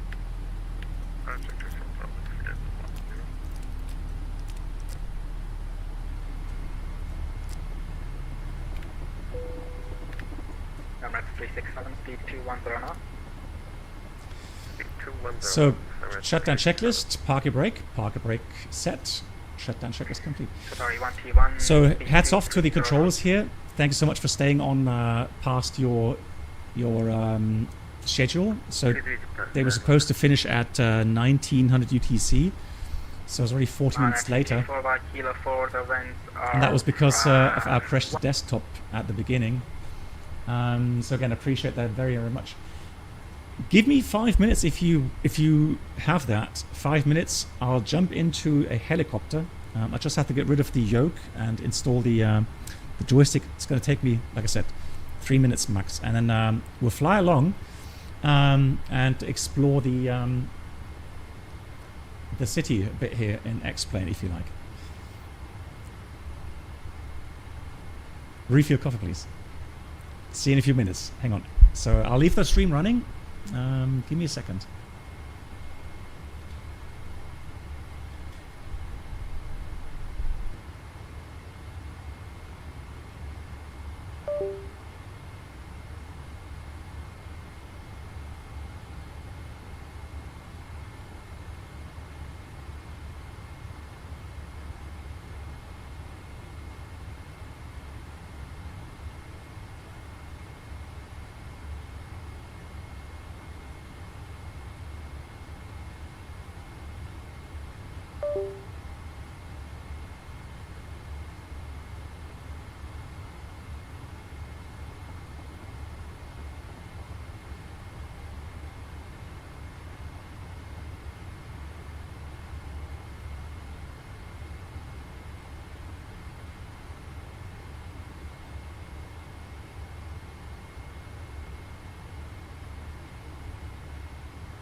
So let's have a look. Now if I do that, should be able to see the collective. Okay. Cable management. Collective. Alright.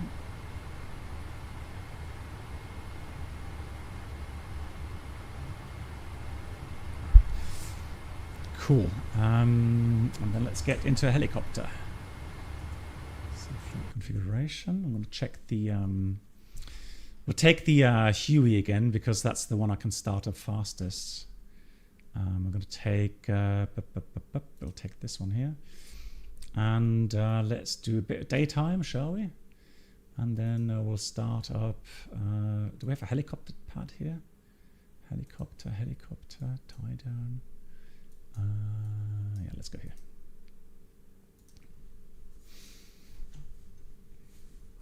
Oh, then I can get my.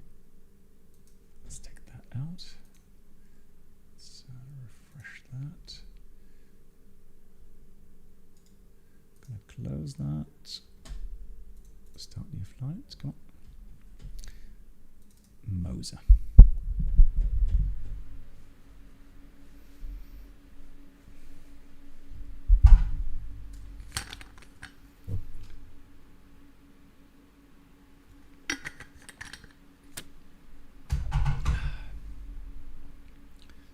Oh, it needs an update for the X-Plane 12. All right, but it shouldn't really matter that much. Well, hang on. Oh, what's happening here? Hold on. Let me have a look at the Huey. Hold on.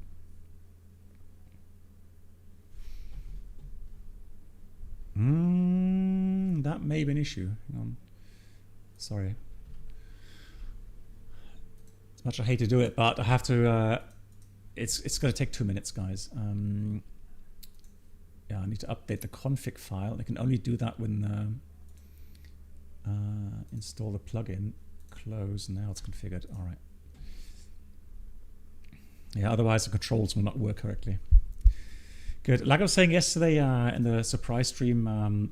I've gotten really quite fond of helicopter flying because it is just interesting, kind of new kind of experience, especially that the controls are a bit different to normal flying.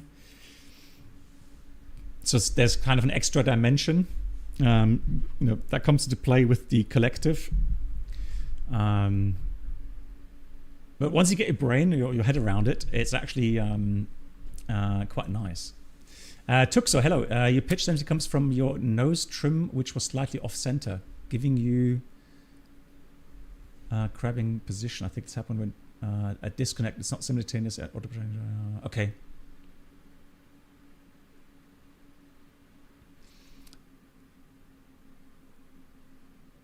Oh, you mean like the rudder? So the rudder wasn't correctly positioned. Okay, yeah. Make sure that. Oh, this time I realized. Why is it always doing that? Like, yeah, I always have to set that manually again. Even though I was flying the same aircraft yesterday. And then of course, let's have a look here at the.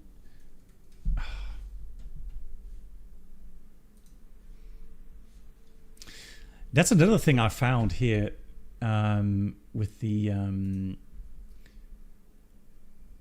the Aura X is it changes the button bindings, so it assigns new numbers. Oh, hang on, disregard.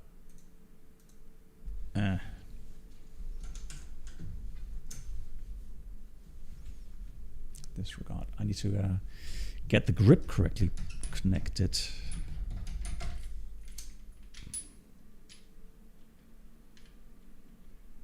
I'm an idiot. Hang on.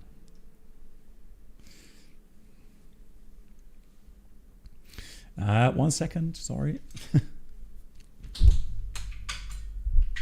Need to get a pair of pliers real quickly.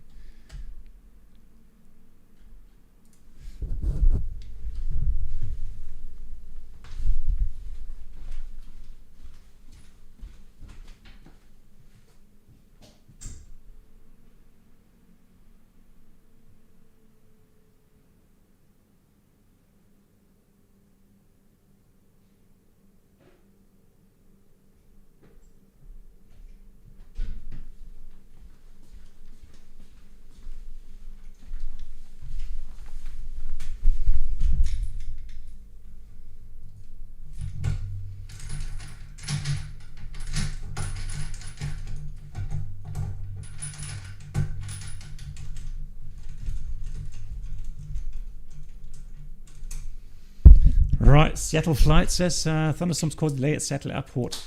The FAA has issued a ground stop. Okay, well, hope it's fixed soon. But yeah, I mean, every day around the world we get yeah, some disruptions, right? I mean, yesterday we had in the evening we had Gatwick Airport that had huge issues. So right, we have the main generator on. Let's get the low RPM warning. Completely normal, guys. Nothing to worry about. Trust me. I'm a pilot. And where's my face cam? There it is. Right. So just need to get my position here a little bit updated. All right. Let me do this. Active view, internal, edit, update. There we go. Alrighty. Yeah. So we have the battery on. Then we're going to go back to the overhead panel here. Just make sure we have the anti-collision light on. That is AC phase, essential bus. That has to go on starter. Then we're going to switch on the fuel pump. And then we want the force trim, hydraulic both on. Then we want to make sure we have the throttle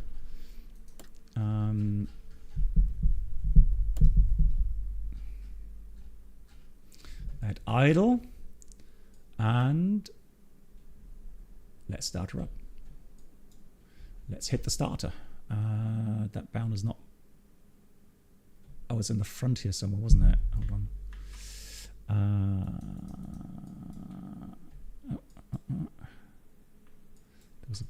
There was a button bind here somewhere. Let me see if I can find the binding. Because on DCS I have bound it to a switch here. So let me have a look. So that switch there. Starter. Starter. Starter, starter. Engine starter. Engine starter. Crank. Ignition start. Batteries. Engine starter. Engage starter 1.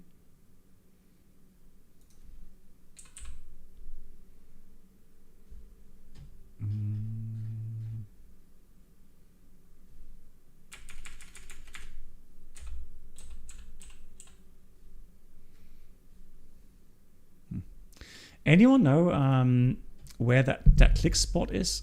Oh, there it is. Found it. Here we go. It's kind of weird click spot here.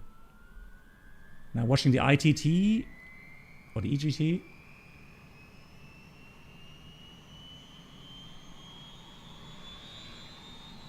Gonna hit the start at about 40%.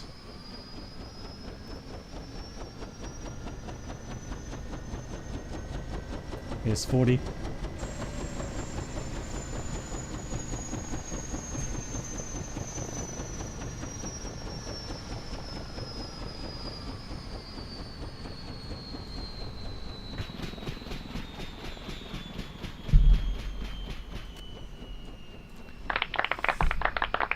Thank you. In DCS, it's 40. Right, let's get the fuel off. Let's quickly just motor the engine. Get the EGT down again. Love how it wobbles.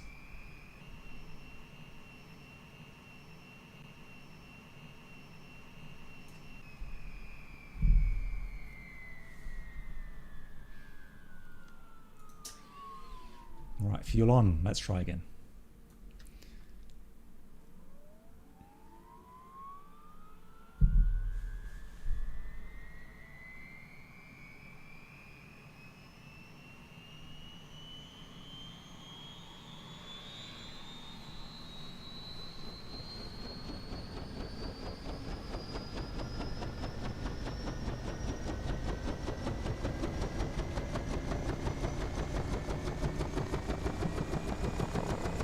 Now, there we go, start released.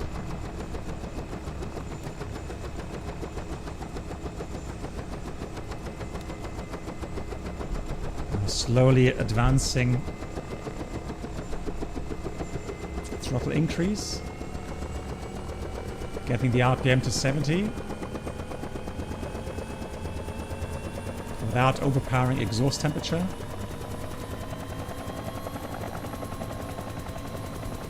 There we go.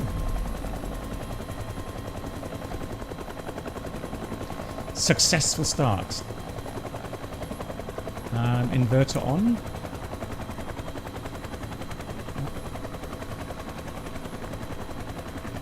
Okay.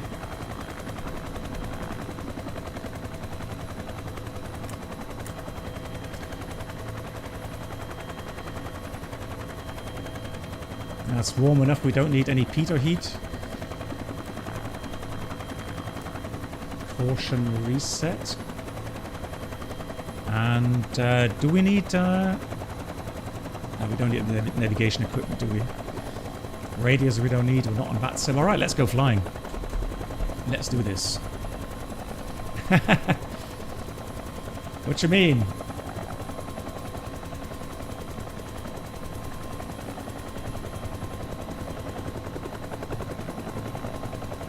Oof, controls are delayed a bit.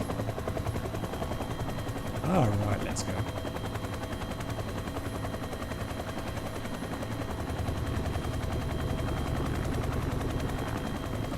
So once you get past 30 knots, it does smooth out. Oh! What on earth? What's wrong with the trim today?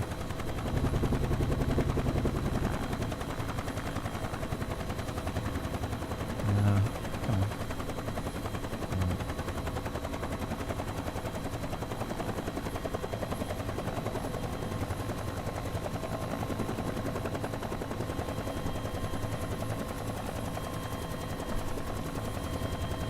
There we go. On our way.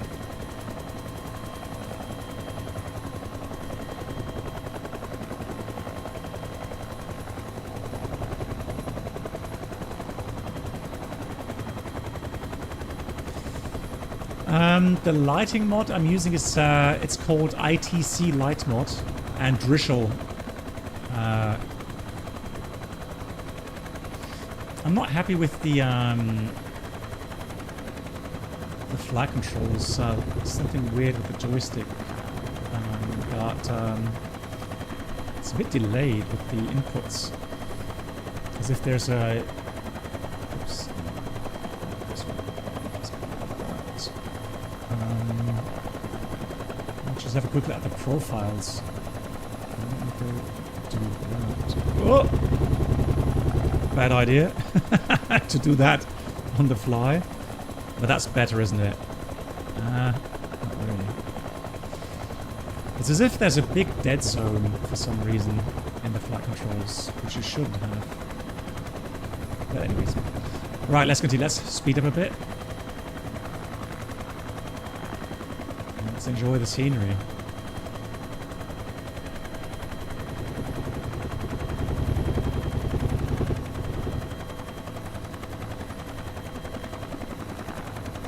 Nice golf course.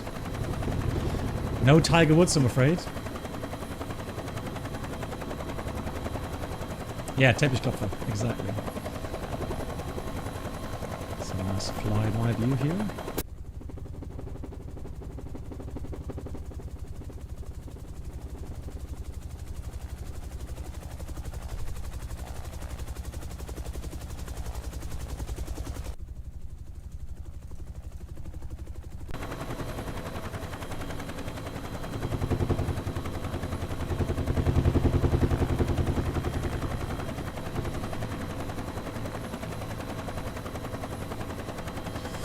Anyone know, is there a helipad on the top there somewhere for us to land on?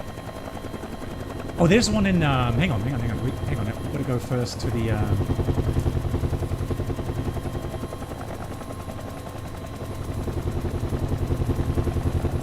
where's the, that famous hotel? It's further down west, isn't it? Yeah, the Burj Al Arab, yeah, there's a helipad, right? But not on the Khalifa.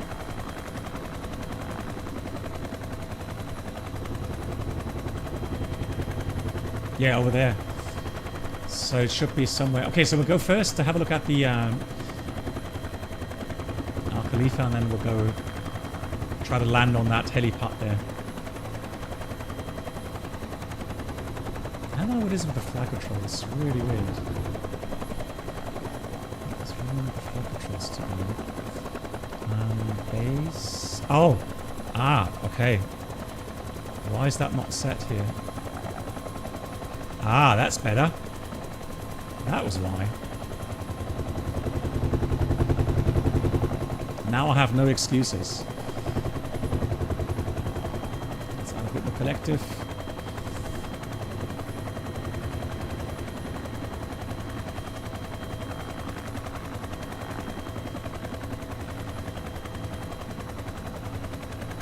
Yep. Fishbone and fish cup, yeah, exactly.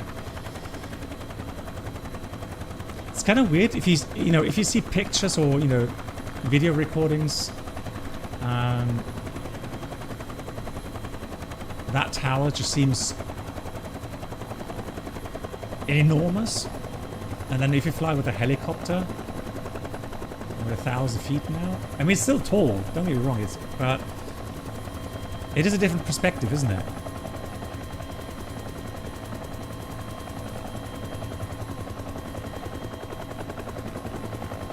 There's no helipads here.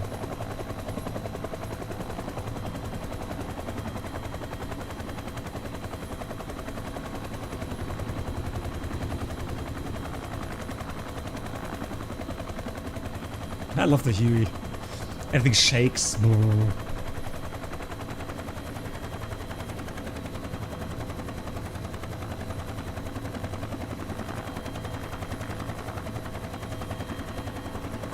I mean, it's still a tall building. 1,700 feet.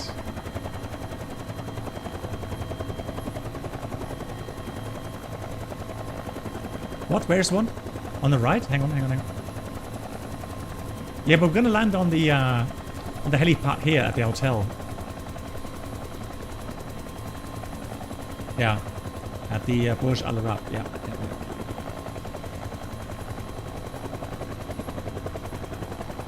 2,200 feet.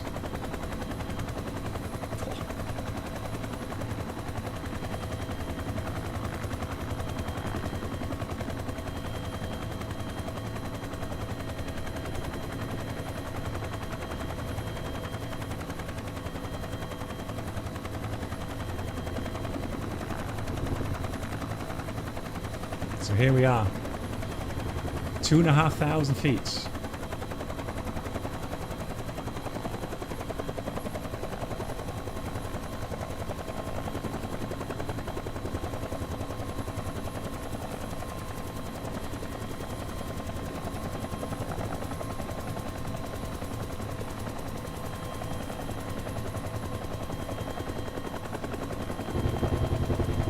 Careful not to get into the VRS.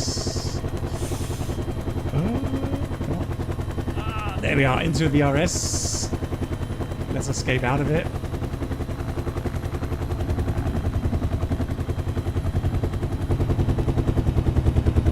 Trying to gain some forward speed. And the VRS is so nasty. So the vortex ring state. Nasty bugger if we get into that.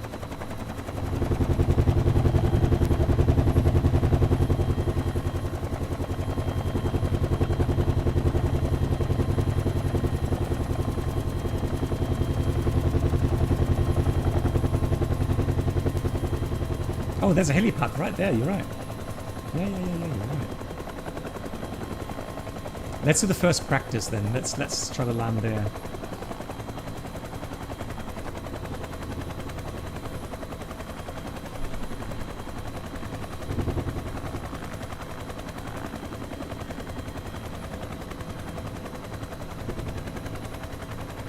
Can you imagine that, doing it IRL?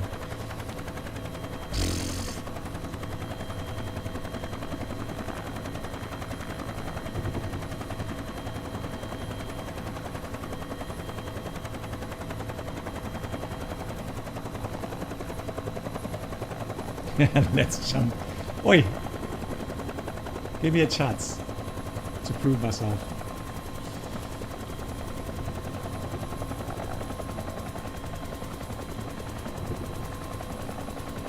Yeah, the wind should be directly on the nose, right? You see the windsock? So we are doing the right approach. The right approach angle, that is.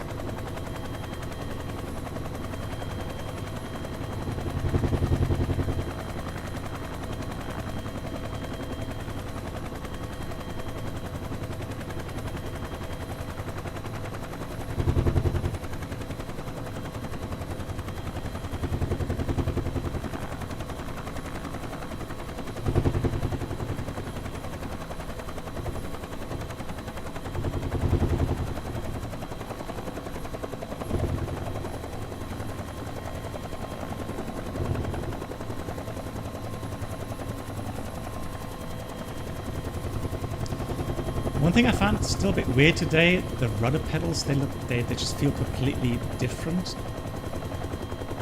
to yesterday. I don't know why that is.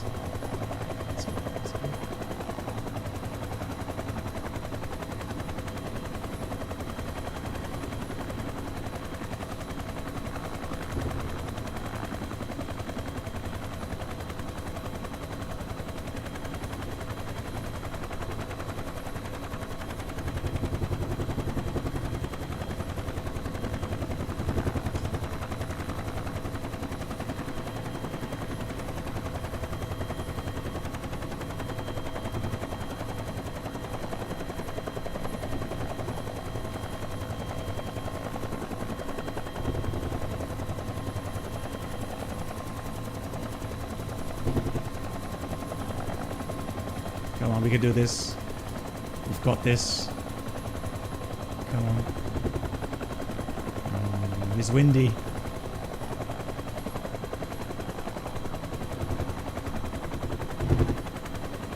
Hey!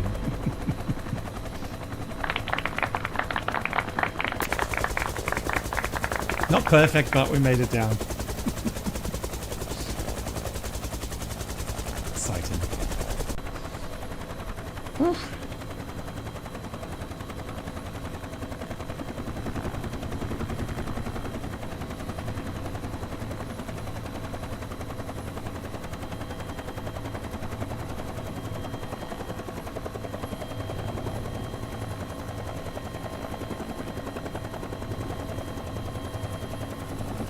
Now, of course, I'm no pro. I mean, there's people that are much better at landing helicopters than I am, but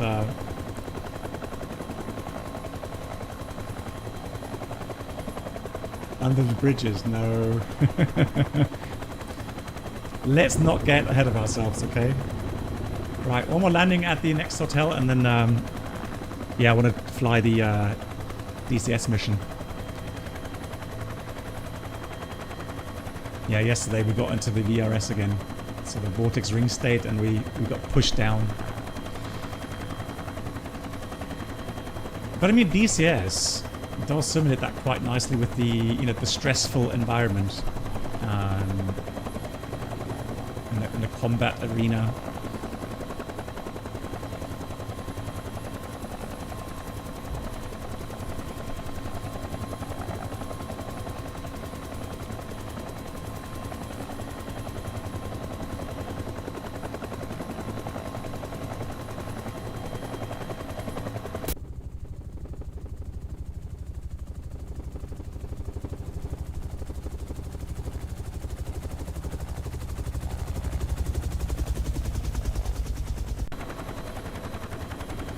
Love it.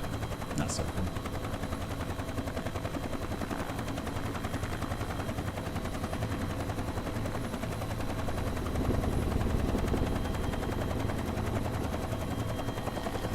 Hue needs a force feedback control. Well, what I am getting is I'm getting the shaking of the helicopter in the stick, so that I can feel, and that's already quite impressive regarding the force feedback. So.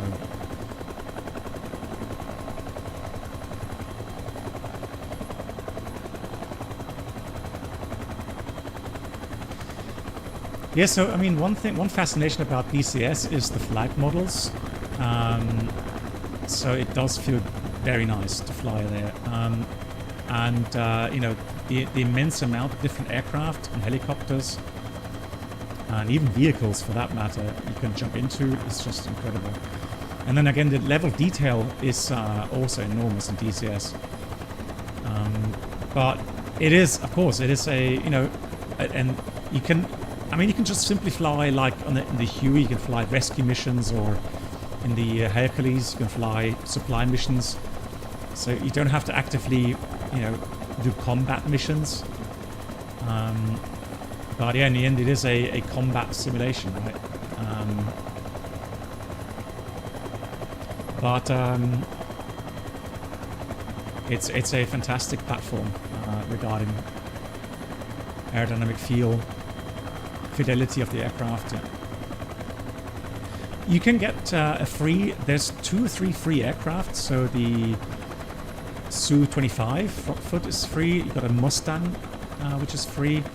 There's a free area, Caucasus area, which is free. And so you can try it out for free.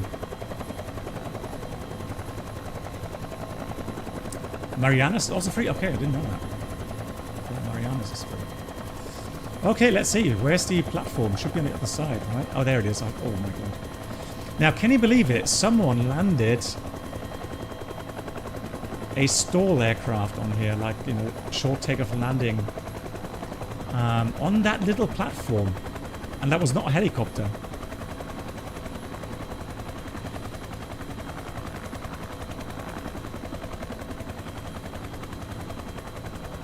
What a kind of weird area, weird position to position a helipad. Right, careful now. We're slowing down below 30 knots. We're starting to lose a little bit of lift, so I have to add collective to prevent the aircraft from losing altitude.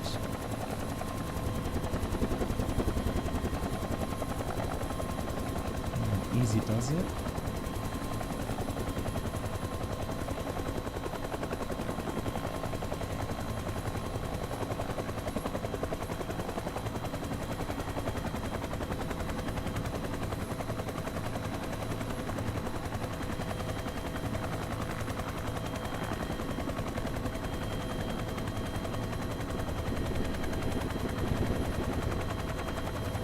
That is a small helipad, isn't it? Now the difficulty is the wind is from the right. Welcome aboard the Captain Barrows British Channel subscriber experience. Could new subscribers please make your way to the first class cabin? Complimentary drinks, snacks, and premium flight entertainment will be served. Thank you. I bet the pilot had a strong headwind to help with the landing. Yeah, definitely. Stick figure, thank you so much.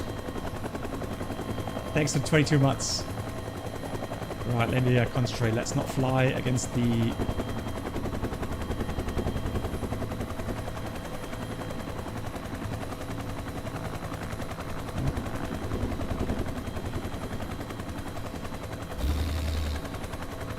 I'm not gonna lie, that is tough.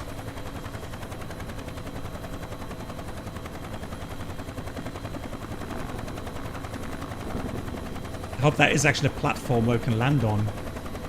Would be a shame if that didn't carry us now. No, it's not. It's not a physical platform, I'm afraid. We can't land there. But I think you agree we would have made it. Yeah, that's a shame. Probably need a separate add-on for that. Nice. Cool, guys. So I am going to do a 5-minute break. We'll get DCS started. And then, yeah, we'll try to fly the mission in DCS, also the Huey. And we'll see how that goes. Yeah, this is X-Plane 12, yeah. Welcome aboard the Captain Blackbox Twitch channel. Yeah, before we crash.